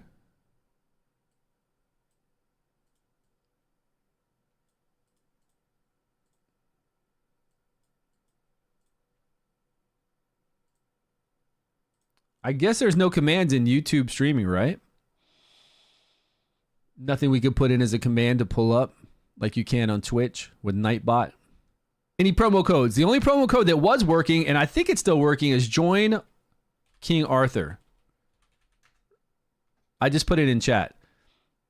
Join King Arthur should give you 5 summons along with 100,000 gold. It should still work.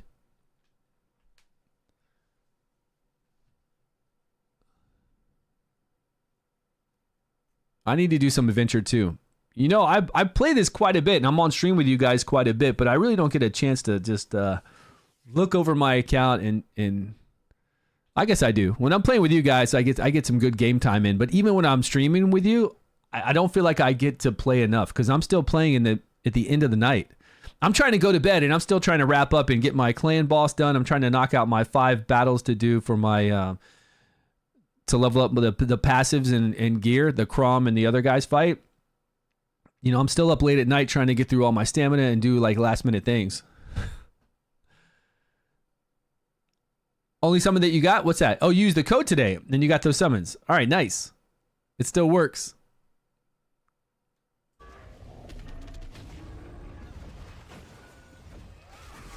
Has anybody found any kind of hero that they really like that's really working well for any kind of like a chivalry that you unlocked and you're just like, wow, this is really good? King Arthur for life. That's right.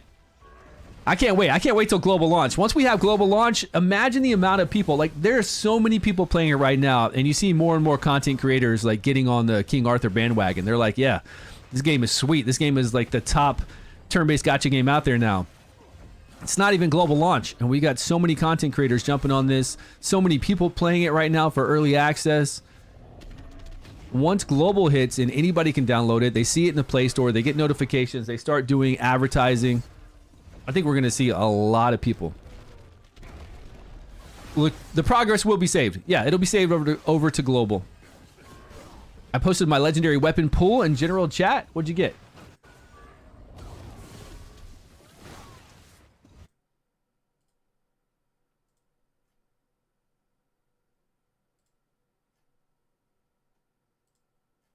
We have so many chats now. We have so many guilds now. If you guys are looking for a clan, join my Discord. And if you're looking for any kind of strategies for any of the bosses, join my Discord. Our Discord has really been growing since we started playing. Like, really. It just keeps getting more and more evolved with the King Arthur chat.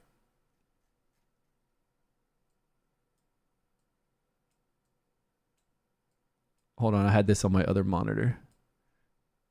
Oh, you got a wind relic. Congrats, man. That's really nice. I don't know what her wind skills are, but I bet that's going to be sweet. So we got King Arthur chat. We got free-to-play progress where we're talking about free-to-play stuff in here. We got redeem codes. We got the tier list. We got Gorgos, all the different bosses. We've just added these 2 bosses. We got PvP. We've got video ideas. Then we have the clans. These are all the clans that are being run out of my Discord right now. If you're looking for a clan, you come in here and chat. Shadows, Wishmaster, all the way down. We just added 3 today. These 2 new clans. The Casuals, which is my free-to-play second account, which I really haven't had a chance to play lately. I'll push there when I can. So we got a lot of stuff. It just keeps getting bigger and bigger. So join us and come talk with us. There's a lot of chit-chat in here all day long. Raid killer clickbait thumbnails from content creators. Yeah, but this is if you're going to say a raid killer has finally arrived, this is the time to do it. Like, really, Hexen. A lot of those other games didn't have the graphics to compete with Raid. They might have had the mechanics, but they didn't have the graphics to compete with Raid. And that's really one of the main draws of Raid Shadow Legends. I mean, it's got everything else, right? You can't just have amazing graphics and then have shitty gameplay. But amazing graphics will get you a long way, even with crappy gameplay. But they have amazing, like, Raid has an amazing tower mode going through the Doom Tower. They have a lot of the good stuff. Like, all their boss battles are really fun to fight. Raid has a lot of good units, a lot of cool abilities. Raid has done really well. But they've had no competition. They've been a monopoly for turn-based gacha with the medieval fantasy style for, I don't know, how long has it been out now? 6 years? Like, too long. This is the Raid killer until Godforge. This is the Godforge and Raid killer. What are you talking about? Oh, until Godforge? Godforge is going to be the next clickbait? No way. There's Godforge's graphics that I've seen so far look like, honestly, they look like a worse version of Raid. Now, that doesn't mean they're going to look like that once we get to play beta and alpha, but to be honest with you, they look like on par with Raid, but they look a little bit worse because it's not even the same aesthetic as Raid when I see Godforge. That doesn't mean the gameplay is not going to be great, but just graphically, I don't think they're going to be able to do maybe what they want. Their limitations for whatever studio they're using to develop the game. If they could have somebody like SGRA who does Dragonair do those kind of graphics, that would be nice. Really nice. But unfortunately, I don't think Godforge is going to have the ability to do amazing graphics. But we'll wait and see. Beta next year. We'll check out beta next year and see what happens. Watcher Realms still the best out there? If you like turn-based, I do believe that Watcher Realms is the best tower defense there is. But I just can't get down with Watchers of Realms. Like, I play it and I try to go back to playing it and I get so bored. just starting out in Watchers of Realms playing it. I'm sitting there doing the tower defense stuff, and I'm like, I don't even want to log in anymore. Who's that guy?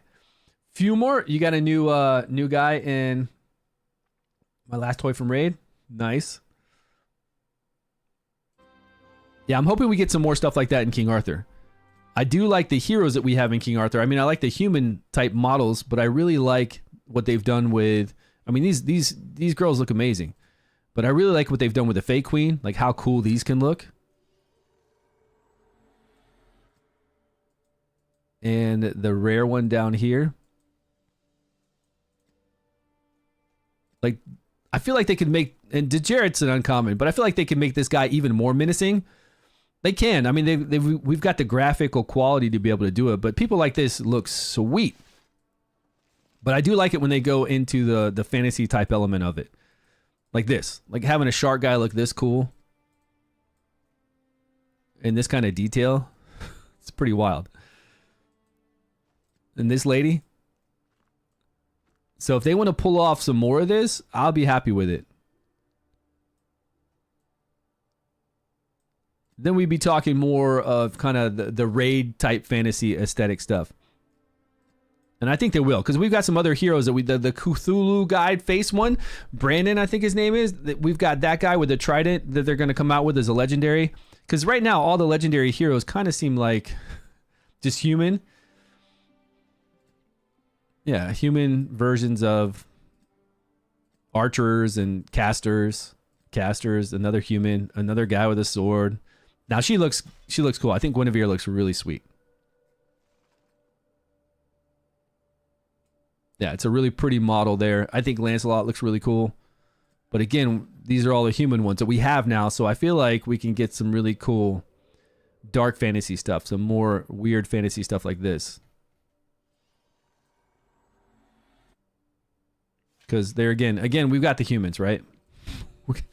Plenty of these humans. Even she looks pretty cool. Those wings, I mean, they just make the wings look so sweet. Oh yeah, Sig looks cool too.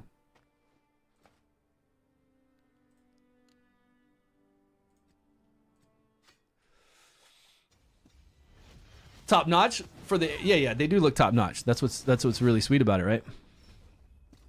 Okay, so we did 2 attacks with Kate just then, right? She now has a crit crit buff on her. Oh yeah, we can't check. The only thing, I don't know why we can't check buffs in here. It's kind of silly. These are all neutral affinity, so.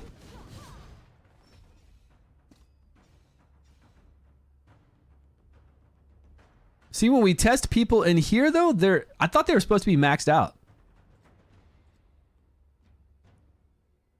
Is she not wind? Oh, she's fire, that's why.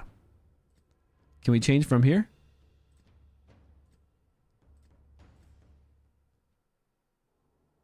Yeah, well, she was fire. She was the wrong one. Oh, we can change it inside there? Okay, she's wind now. Here we go.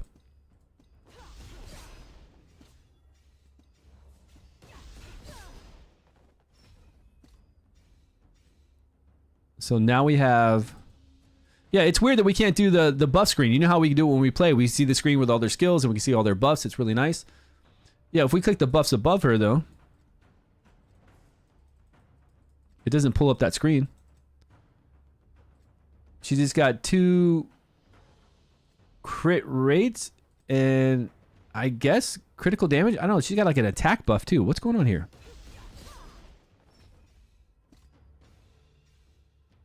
Okay, now I guess she's at max right now. All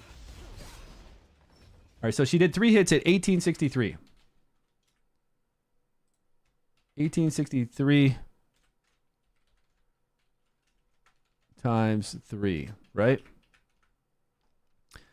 And that's with her being maxed out. And then right now we're going to do an AoE where she should crit 14 something? 14 and 18? It's 4 hits. It's hard to tell. I think the damage changed because they got low as well.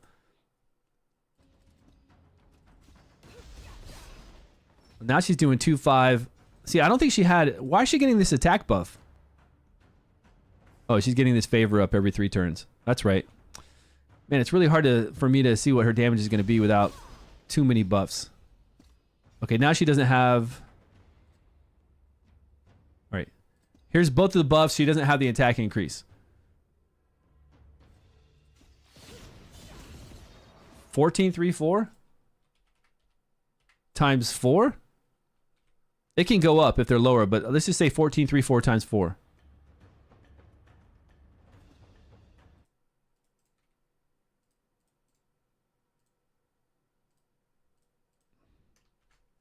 And that's AoE. But of course, we got to ramp up with her, right? We got to do her skill 2 a few times if you're going to do AoE. If you're going to do her single target, you just keep doing her skill 2 over and over.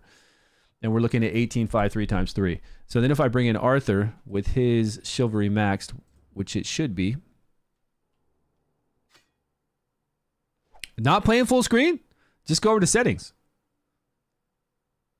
Right when you do a low enough resolution, it'll pop right out of full screen. So if you come down here to game options, you can do it while you're even playing. Like when you guys are auto running a stage, you can come down here to game options and go to graphics and change it to a really small screen. And right now it's not windowed. Right now I can bring it around to any of my monitors. And then when I go back to the resolution of my PC, it goes full screen. Now you can do borderless window mode or whatever else, but just change it down to a low resolution. Is that what you're talking about? To max Awaken K. What team did I use to max Awaken K? I used K. I used the Fae Queen. It's the team of these stags, right? So I used Fae. Who else was it?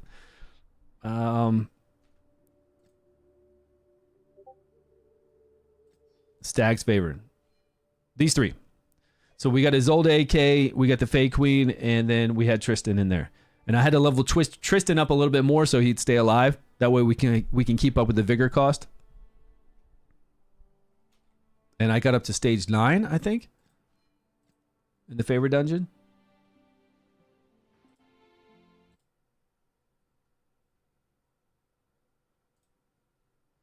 Okay, let's go back in and look at Arthur now. With his fire weapons, fine.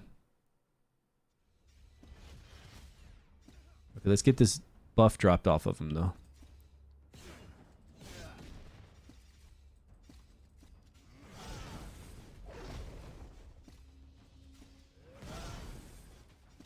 I mean, we can keep the buff, and we know how much damage he's going to do with it. It's going to be sweet for the first 3 turns.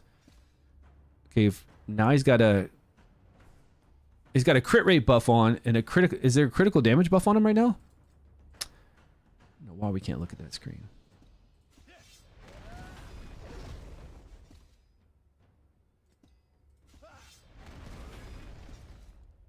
Where was the Chivalry hit from that? Why didn't we get a Chivalry hit from that one?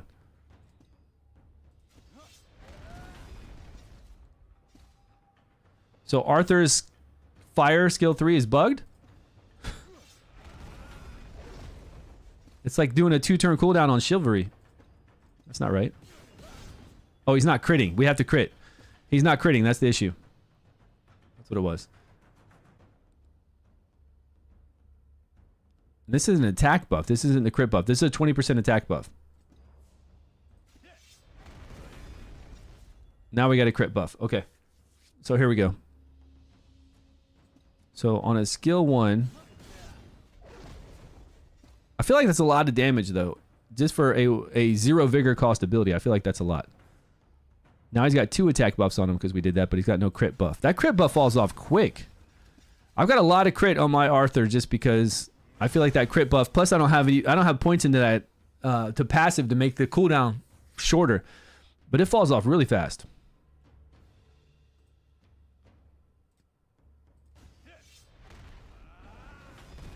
Nine 917 13. What was it? 13 like 50 43. So total damage for Arthur on that skill 3.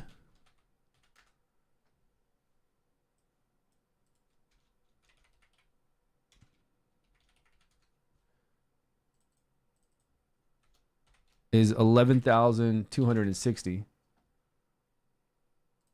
Total damage for K's AoE times 4 is 5,736, but that's AoE compared to single target. And K's 2 vigor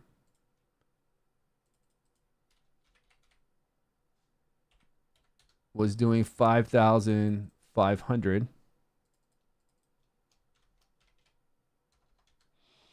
for 2 vigor. K doesn't have a hard-hitting 3 vigor one. Maybe on global launch they can make King Arthur a free legendary raid. Maybe. Who knows? Who knows what they're going to do at global? They're already giving you Morgan, so and they're giving you a free legendary at day 7. So I doubt they're going to come out and say, "Hey, here's King Arthur." King Arthur will probably be released as a hero later on in the raid up banner. No, we weren't critting. We have to crit with him, and without his crit buff, he's not critting. They probably have very low crit rate base here. All right, so what's an AoE ability we could change to him? He's got AoE on his Frost.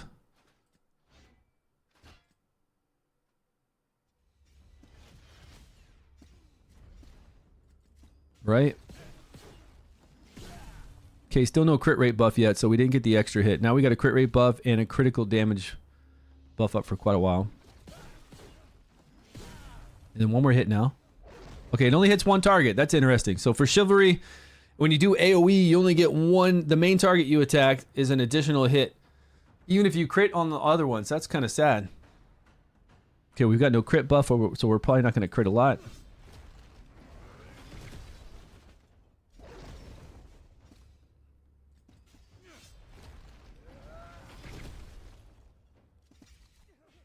Okay, crit buff is now up.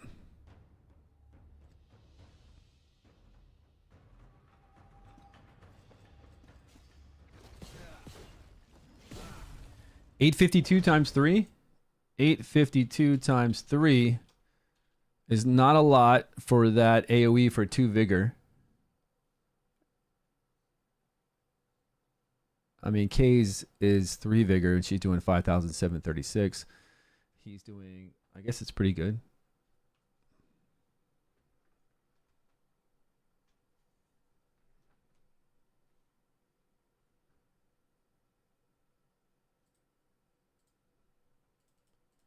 So 8.5.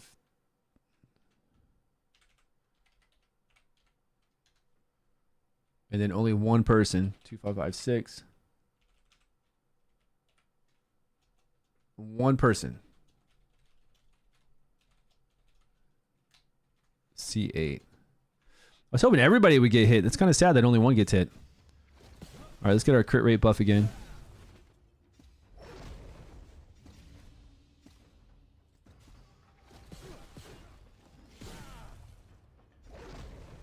This guy needs to have a permanent crit rate buff, and it needs to be for more turns. Isn't it? I could swear it's more turns. It's for one turn. It needs to be for 2 turns. All right, so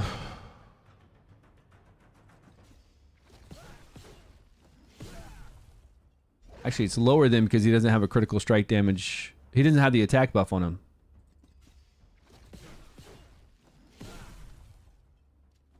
I don't know, at least K's consistent. This guy is not consistent at all. Crit rate buff up. So it's actually 642 with continued use.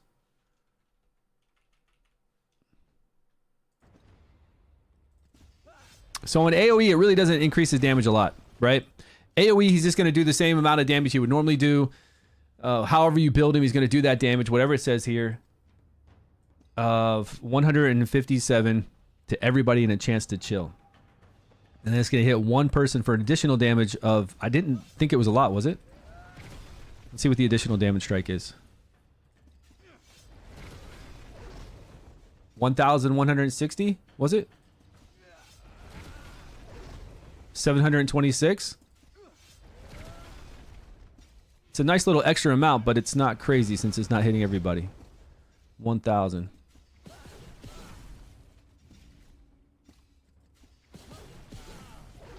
1,200 there.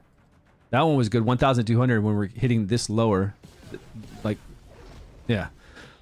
So on a 2 vigor cost AoE, that's pretty good to hit somebody.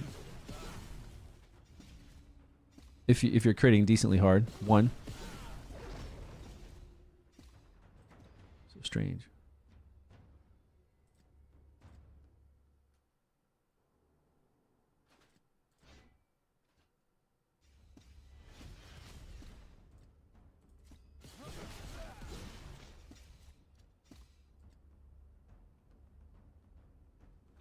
$386, man, and then you get the 32 each hit if they're frost. There you go. Still though, he's hitting for a lot of damage, and then that extra hit is only a fraction of that big damage at that point.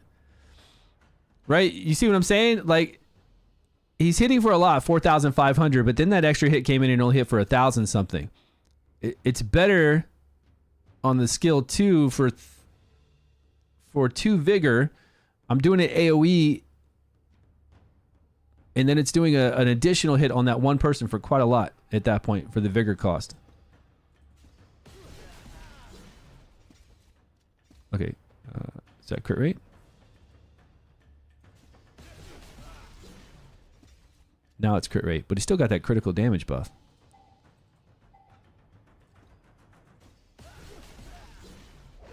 $4,545 times 3.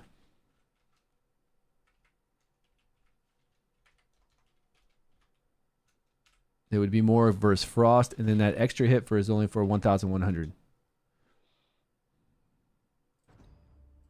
I don't know. I kind of want more. Go to settings. Okay. For showing damage. Game settings.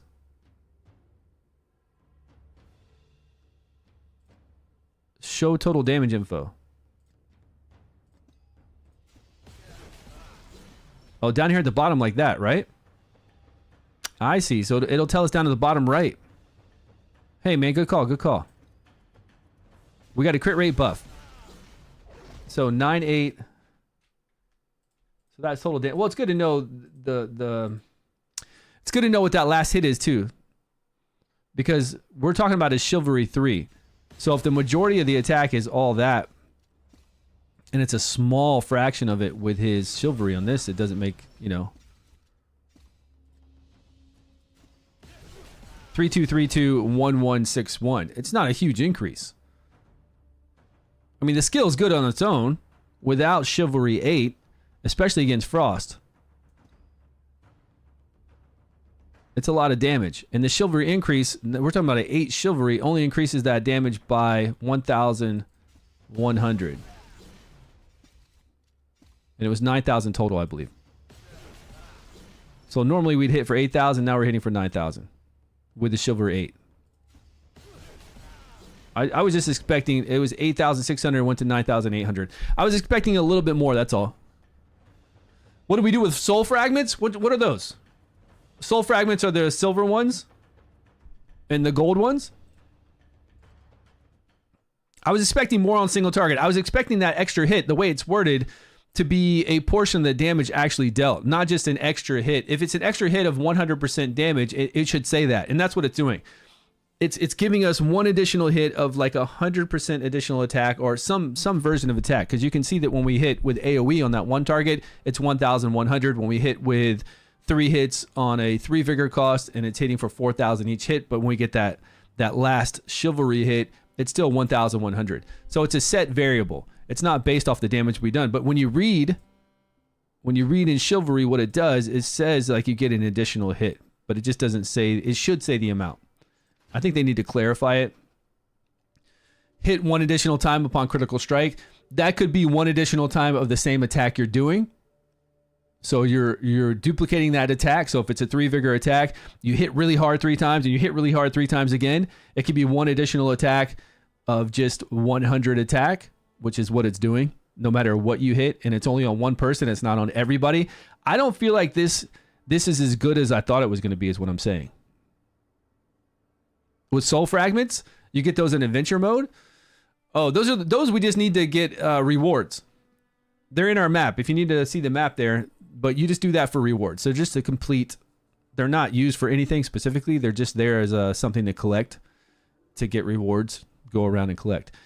What I'm thinking is, and what I'm saying is, I don't think this is that strong. Is it making him better because he was garbage before? Yeah. Yeah, it's making him better. Do I think his Wind Relic against Frost is strong on its own? I do. Even without his Chivalry, I think that Wind Relic using S3 is strong. But using S3 takes a lot of vigor.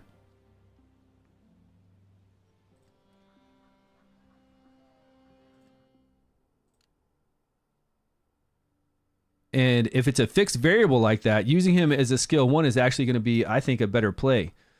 I think having him, because look, using his skill 1 is going to give us that same additional 1,000 hit, right? When we crit. Yeah. Actually, for some reason, the skill 1's doing a little bit more damage. I don't know why.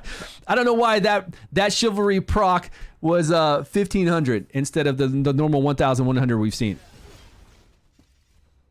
But I feel like just to have somebody do damage on their S1, he's good for that. That way we can get vigor to everybody else. See, that one hit for 1916. How in the hell did that Chivalry proc for 1916? Well, it could be 100% of attack and doing this. See, that's what I'm saying. Doing a skill 1's giving him 20% additional attack. So it's making that additional Chivalry attack higher too. Say it's 100 of his attack. It's making that hit harder. So right now we've got 40% additional attack. We've got crit rate, so we're going to crit. And it hit for 1626, which still doesn't make sense that it's changing so much. I really don't know the variable they're using for that additional Chivalry hit. It's so random. Okay, we got our crit rate buff up. 60. I don't know. It's hitting harder. It is hitting far harder on that because when we go to wind, the additional hit's always 1,000, 1,016, and we're doing a much harder hit. It's going down.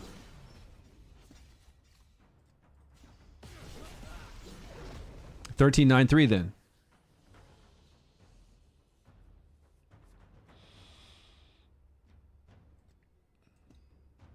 $72 of attack. I mean, that is a hard hit, especially on Frost. But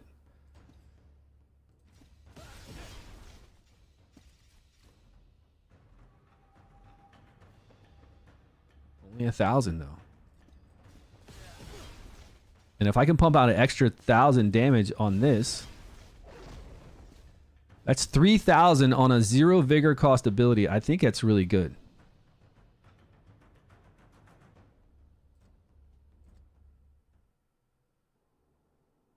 And I'm really bummed that everybody doesn't take additional damage from AoE. That's really crappy.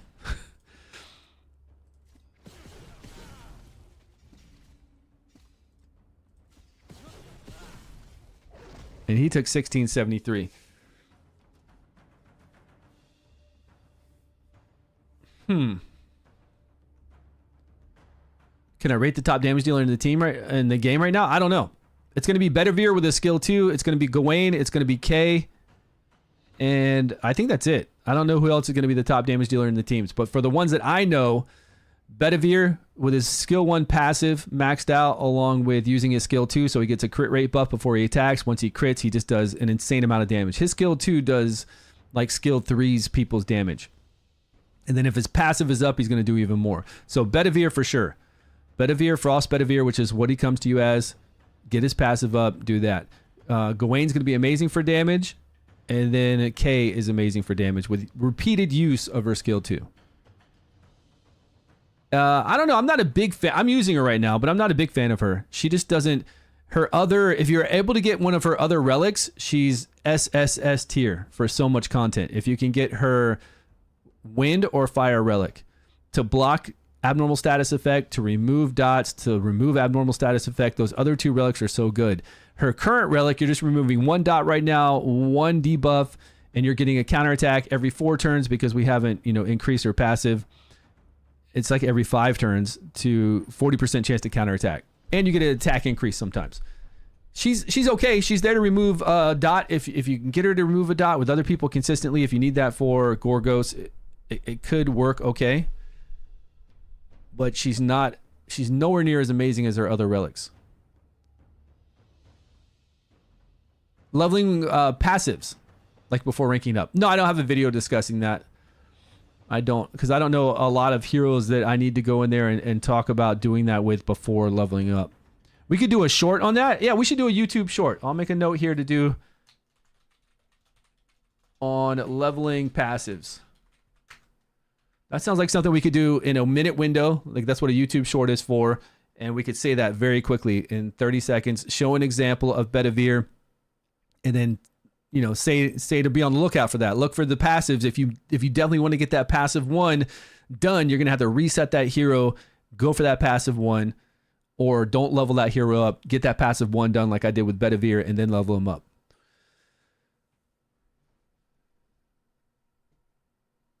For Gorgos, yes, very much. If I have Sarah built already, yes, because Sarah is wind and she's not removing any dots. So you want to build her up eventually for Gorgos. Absolutely. Okay, I don't know. I don't know what to say here. All I can say is for a 3-figure cost, it is hitting hard against Frost if you're wind. For AoE though, I wouldn't use his... I don't think this is hard hitting. His AoE is hitting for as hard as anybody else's AoE would hit for. Sometimes he's giving himself a crit buff, but you have to wait on it. If I'm going to use K and then use her skill 2 even one time and then do an AoE with K, I'm going to get more damage. It's going to be the same multiplier, but with K, I'm going to have a critical damage buff and a crit rate buff. And I could have 2 if I do her 2 times. So K is going to hit harder than Arthur easily, even with his Chivalry, because it's only going to Chivalry, it's only going to do that additional hit on one person. And his multipliers aren't crazy on this Frost. Like, this is normal AoE damage for a S2. This is normal AoE damage for an S3.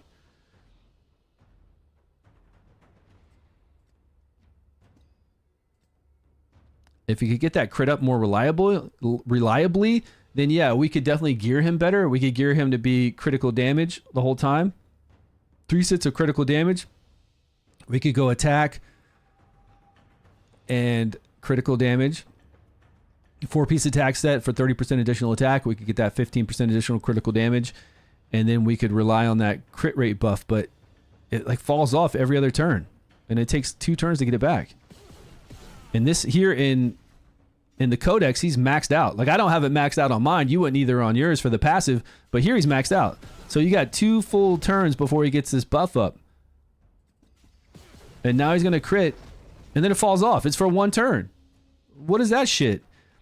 You've got to run this guy with high crit rate. You can't run him and rely on that buff. 1 turn, 2 turns of no crit at all, and then 1 attack with crit on. And it's off. I didn't know why they didn't make that 2 turns and then 1 turn without crit and then you have 2 turns with crit. Would make a lot more sense. But which would mean a 2-turn buff. But the way he's functioning right there, that's garbage. Is anybody out there using this guy? Because I've heard people talk about him with his Chivalry 8, but now that I'm playing him, I can't get down with it unless I'm using it against Bear and I'm using his skill 3. Like, that's it. Bear and his skill 3, great. Otherwise, I'm using him in there as a leveled up hero to do damage, and I'm just using him for a skill 1. Skill 1 over and over. Hopefully, he procs that 20% additional attack. He gets that additional attack from doing his Chivalry 8 because it's standardized. It's a certain percentage of attack no matter what skill you use. And on skill 1, it makes sense. It's doing some good damage. So you help whittle down people. Like when we come in here for Bear, he's helping out.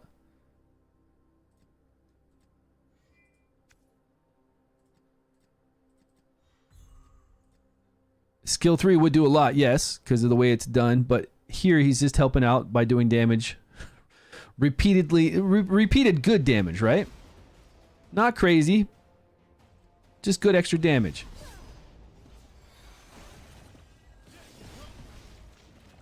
He didn't crit that time.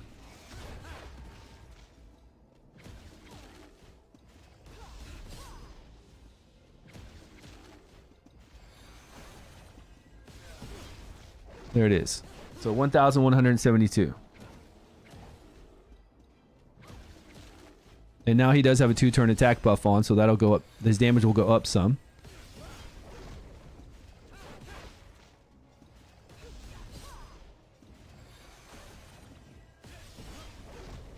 But I'd much rather bring in Bedivere. Bedivere skill 2 to do some serious damage in here. I don't know. The only thing I'm impressed with Arthur is his wind weapon using the skill 3 against a frost unit. It does do a lot of damage regardless of Chivalry 8 or not. Chivalry 8 is going to add another 1,000 to 1,600 damage. And I don't think that's amazing for an 8th Chivalry. The most from Vigor sets, Merlin, K, Gawain. Merlin for sure. Vigor set. Vigor set and accuracy set if you don't have enough effect accuracy for Merlin, because you got to land that debuff if you're using him. You got to land the AoE debuffs if you want to use that too with him. You want to use his skill 1 to free somebody. You want to make sure you have enough effect accuracy. If you used K in a Vigor set, she could always do her skill 2, but if you have everybody else in a Vigor set, she's going to be able to do her skill 2 most of the time. And then you can use your skill 3 sometimes. Same thing with Gawain. Like Gawain and K, you want them to do damage, like as much damage as possible. So you don't necessarily want them in a Vigor set. Would it be bad if you did? It wouldn't be bad. You're still being able to do their abilities all the time. Like you're being able to do maybe his S3. Maybe you want to do Gawain's S3 over and over and over. And to work that out, even with Vigor sets on your healer and your support, you would need Vigor on him. Possibly. Just depends on your team, right? And how it's working. But normally you wouldn't. Normally on K and Gawain and something like this Arthur right here, I would not have a Vigor set. But on this Arthur, if I could get enough crit rate and a Vigor set on him, then it would work out okay. But you would just bring in somebody else eventually. That's why I don't think the Chivalry is that good. I don't think Chivalry 8 Arthur is where it's at.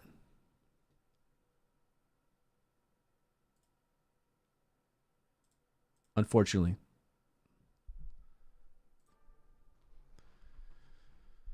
See, he only pulled in, because we're only doing his skill 1, he only pulled in 19%. His skill 2 is a buff. Maybe we should just do a skill 2. Then Chivalry doesn't matter at all. Chivalry 8 makes no difference because we're not even doing damage.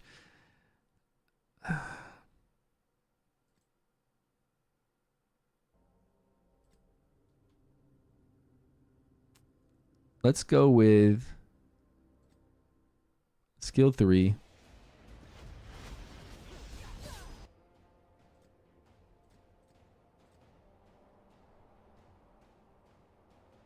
Let's not worry about healing right now. I think he goes right before K though, so it really messes up our order here. Oh no, that's good. That's good if this guy goes and then K goes.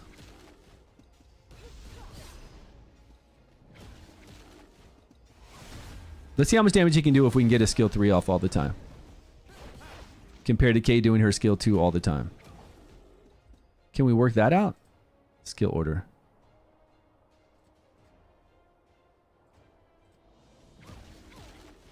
We're going to need healing though.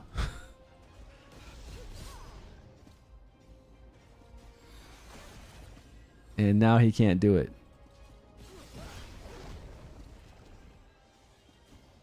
And we've got to block heal sometimes too. So. Okay, we don't need healing. That extra hit was 570. I don't know why that happened. It's like the extra hit didn't crit.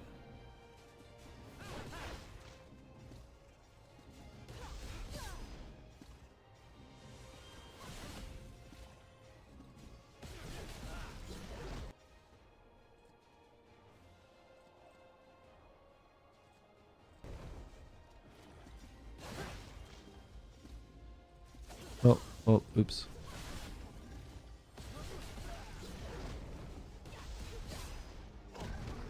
Now, K's got much better gear than he has on, for sure. How I missed this game? Did you miss it? Were you playing it in beta and now you're able to play it now? Like I was? It was like over 8 months, maybe 9 months of us not being able to play. Alright, is Arthur able to do his skill 3? Yeah. He's still doing it. She's still doing her skill 2. All right, the bear's hibernating, right? Alkalon's not going to be... He got froze. He's not going to be able to stop this guy from healing. Oh, yeah, he can. Okay, sweet. Nice.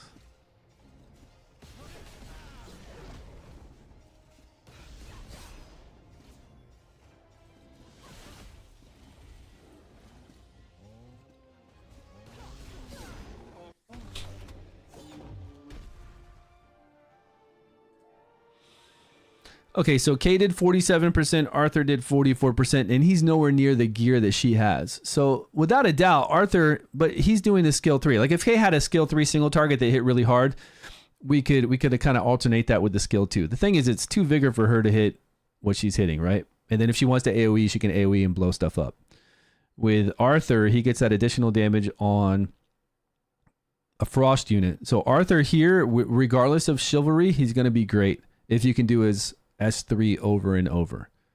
Only then he would be cool. So Arthur, just in general, Arthur is not worth leveling up. Is what I'm going to come to the assumption. I was hoping this would turn him into S class, but I don't believe it does. I'm against it. I don't think Arthur is good, even with Chivalry 8. K is way better. Yeah, way better, way easier to use. With him, we got to go full crit rate because he only keeps that crit rate buff on for 1 turn every 3 turns. So you get it every 3 turns, you get it 1 time. Crit rate buff, use it, falls off. Then you have another hit and another hit with no crit rate. And then a crit rate buff again for 1 turn. So you have to roll in with crit rate if you want to take advantage of that Chivalry because you have to crit with it. And again, that Chivalry is a fixed number. So even if you hit harder, it doesn't go up much. Because whatever the fixed number is, 80% of attack. If you bring your attack up a little bit with some attack buffs, yeah, it's going to go up some. But it's not a huge, if you're doing 8,500 like we were with the skill 3 on this bear, it's only adding another 1,000 something onto it, right? Which is still good. But it's not enough for me to be like, yeah, I'm playing Arthur now. And bringing Arthur in to do story mode now with me and stuff. And when I use his Frost, it's really disappointing on Frost because that's his real AoE, right? AoE for Frost, he does an AoE on his S2, an AoE on his S3.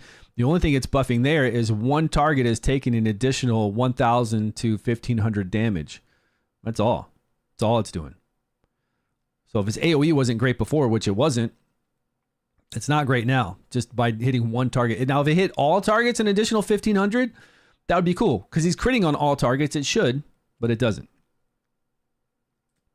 So I guess somebody's going to have to show me something amazing with him for me to believe that he is better than K or even like on par with K besides that skill 3 on a Frost person. Okay, what do we got to do today? I still need to level up Dejaret and I still need to level up Guinevere so I can use them for Gorgos, and then I can use Guinevere for all this other stuff. Like I've got things in Guinevere with the Forbidden Dungeon we could use her in to move way past this stage. Definitely in here for Crom. And I didn't realize we only have 5 attacks total. I thought we'd have 5 attacks against this guy, so I did my 5 attacks against him last night, and then I went over here to try to do 5 more, and they're shared. So each day we only get a chance to either get a good amount of passives or books. And maybe, here's the thing with all this, right? If this isn't enough, and they're slow playing us right now for early access, at Global, they can have events that give us additional runs of this, right? They can even put into the shop to where you could buy additional runs with really low cost of crystals.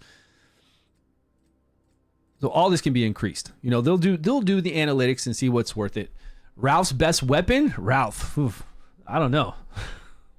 Are you having a good playtime with Ralph? Are you doing anything amazing with him?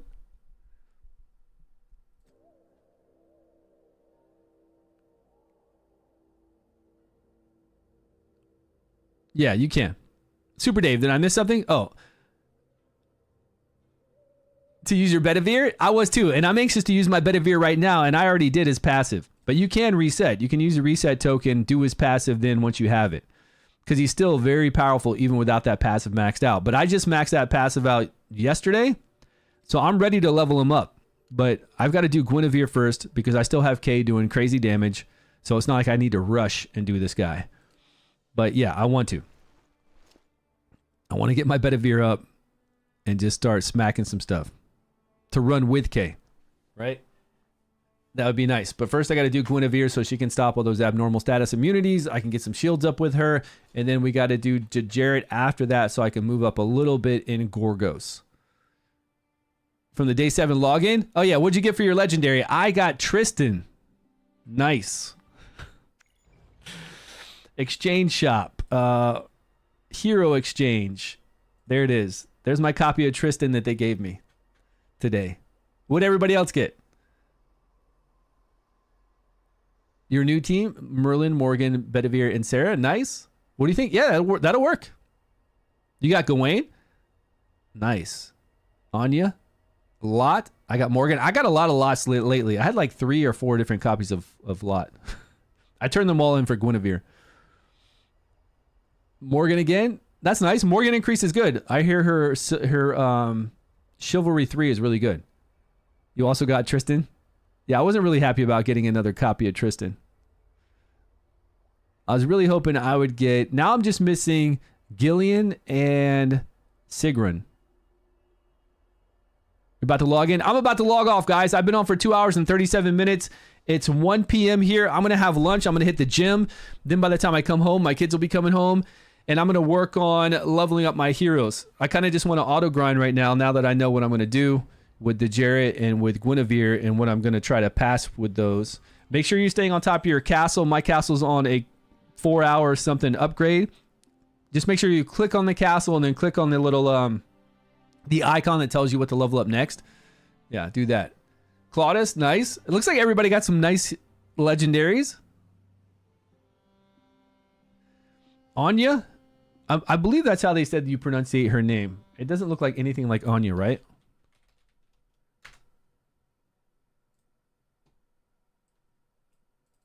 Can you guys hear this? Name, as well as how to say more interesting but sometimes unclear names from Ireland. So make sure to stay tuned and consider subscribing for more learning. The Fae Queen? How do you say it? Anya. Anya. Anya. Yeah. Pretty straightforward once you know. Once I looked at a couple other pronunciations of her too, it was Anya. The A-I-N-E.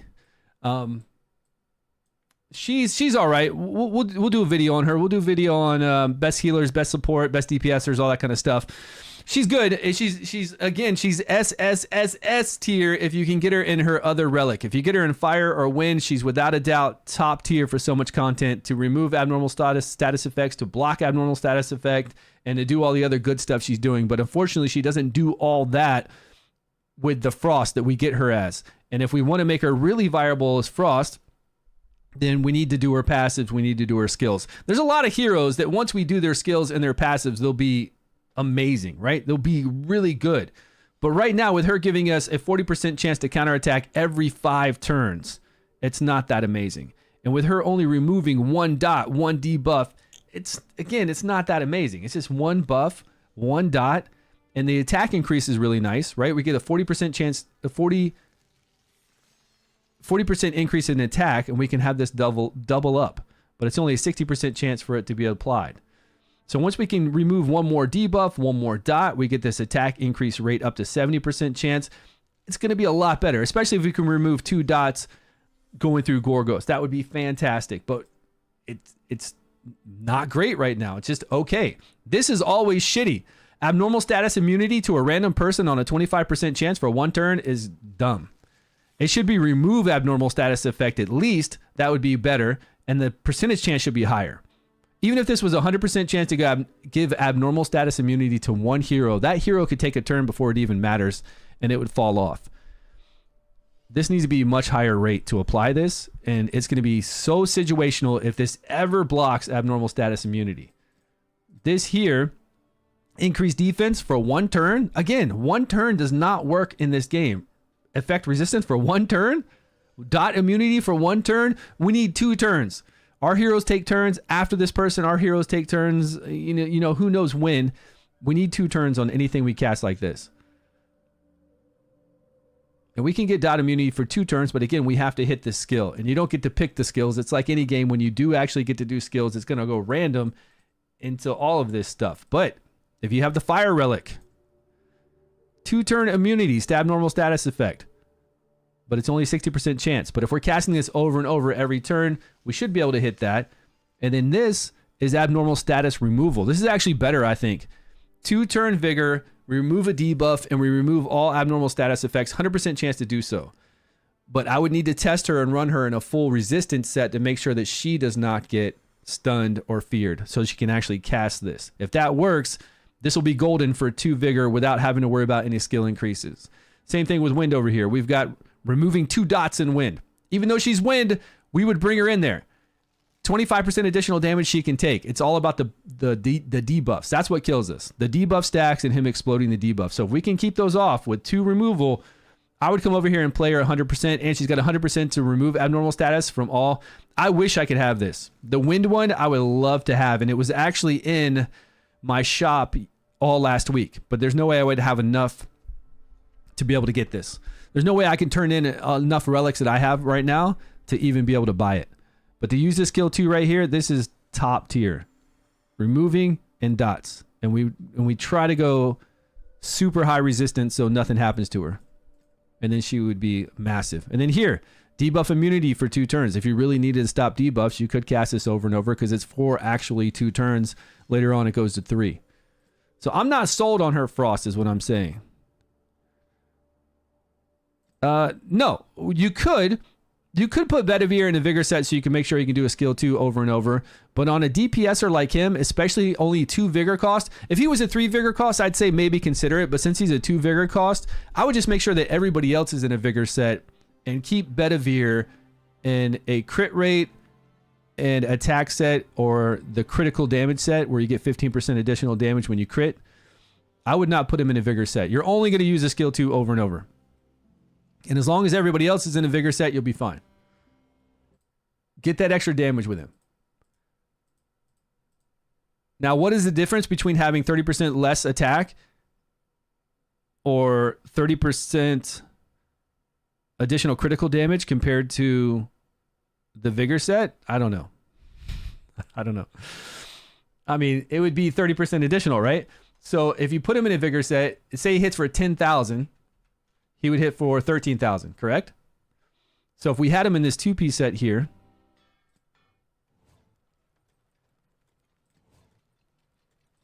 this one. So 30% additional critical damage. If you hit for 10,000, he'd hit for 13,000. If you want to put him in a vigor set, you could. You're just going to be down that damage. So it's pretty easy math with that one. The 30% additional attack, I'm not sure. But somewhere around that. Yeah. So it just depends on your team's needs. But for my K, since I'm only using her skill 2 all the time, and I'm rarely doing her skill 3 to AoE stuff down, sometimes I am, I still find that I'm doing okay with vigor. Because I'm going through a stage of the Forbidden Dungeon, and I'm manualing it because it's hard. I'm not doing something full auto right then. So it's pretty easy for me to manage to be able to do her skill 3 after doing her skill 2 a couple times. But yeah, that would be the difference in damage. I would like to get more damage if I can, if I have enough vigor for it all. That would be cool. Yeah. Loan you account to test it out? Which one? To test what out? What's going on, Nas? I'm a brand new player. Just noticed that your team is just 260s. On all those, and explain why it's better to use? Which ones? You mean on all the different the bosses and what heroes to use? Yeah, no problem. We'll do videos on those. We got a lot of videos over there on YouTube.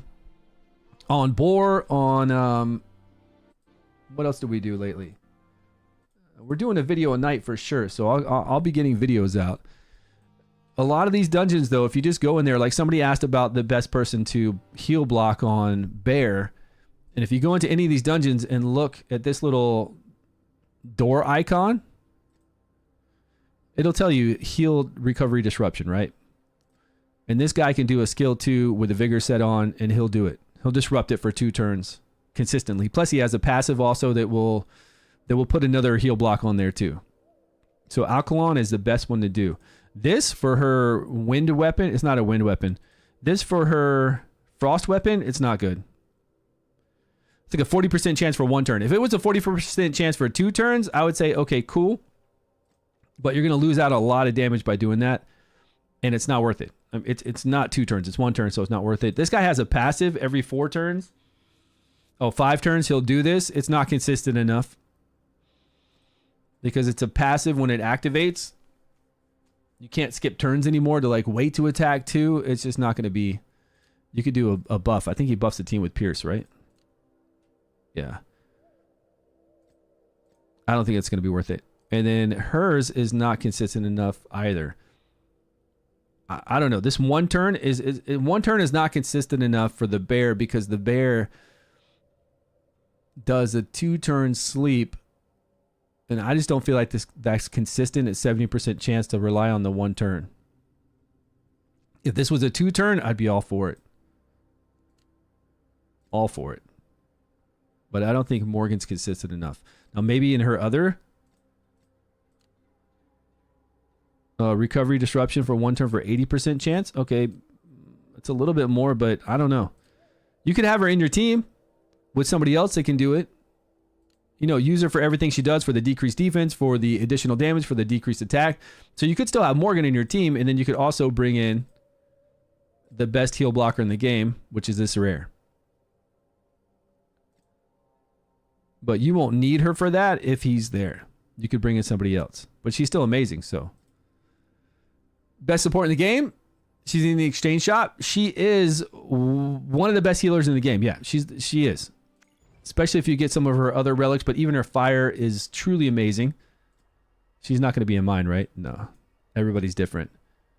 But it takes a lot to grab heroes like that. But if you're missing just her, like I'm only missing her and Sigrid. So if she was here, I'd try to get her. I was missing Sigrid, her, and what's her name? Guinevere. So I traded in a whole bunch of mine to get Guinevere. Because they've made a couple encounters like really pitiful without her. So I was like, that's it. I'm going to get Guinevere. I'm going to do it. But she's great, man. She really is good. Gillian's pretty amazing. All right, guys, I'm going to head out. 3-hour stream. Thanks so much for joining me. Appreciate all the love and support. We'll get out some videos tonight. If you have any video ideas, let me know over in Discord under the video idea tab. If you want to talk anything with the game, we got it over here in Discord. We got a million tabs with all the bosses, all strategies, questions. There's people chatting in here all the time. If you have any questions when I'm off stream, just ask here. I check Discord all the time too. So there's tons of people that can help you out. But I appreciate you. Yeah, Hexen, thanks, man. I'll see you guys tomorrow. I'll be back on tomorrow. It's Wednesday for me. I got nothing going on, so I'll be on a little bit later tomorrow. Probably like 2 hours later than I was on today. But we will be on here tomorrow doing something. Hopefully by then, I'll have my Guinevere up. I'll have my Dejaret up. And then we can work on my Bedivere. And we can start doing some Bedivere. Show us gear. My gear is not great, man. I got 4-star and 5-star. She's probably got the best gear on because it's all 4 and 5-star. We got 3-star, 4-star, 3-star, 4-star. I'm starting to make some better gear. That's it. We've got vigor, vigor, vigor, vigor, vigor. There you go. Vigor accuracy. That's actually speed accuracy. That's supposed to be vigor accuracy. Vigor on this girl so she can do her skill 2 over and over. Arthur with all crit rate. Because we were testing out his chivalry, his 8th chivalry to make him decent. I thought it would. I don't know. I'm still not sold on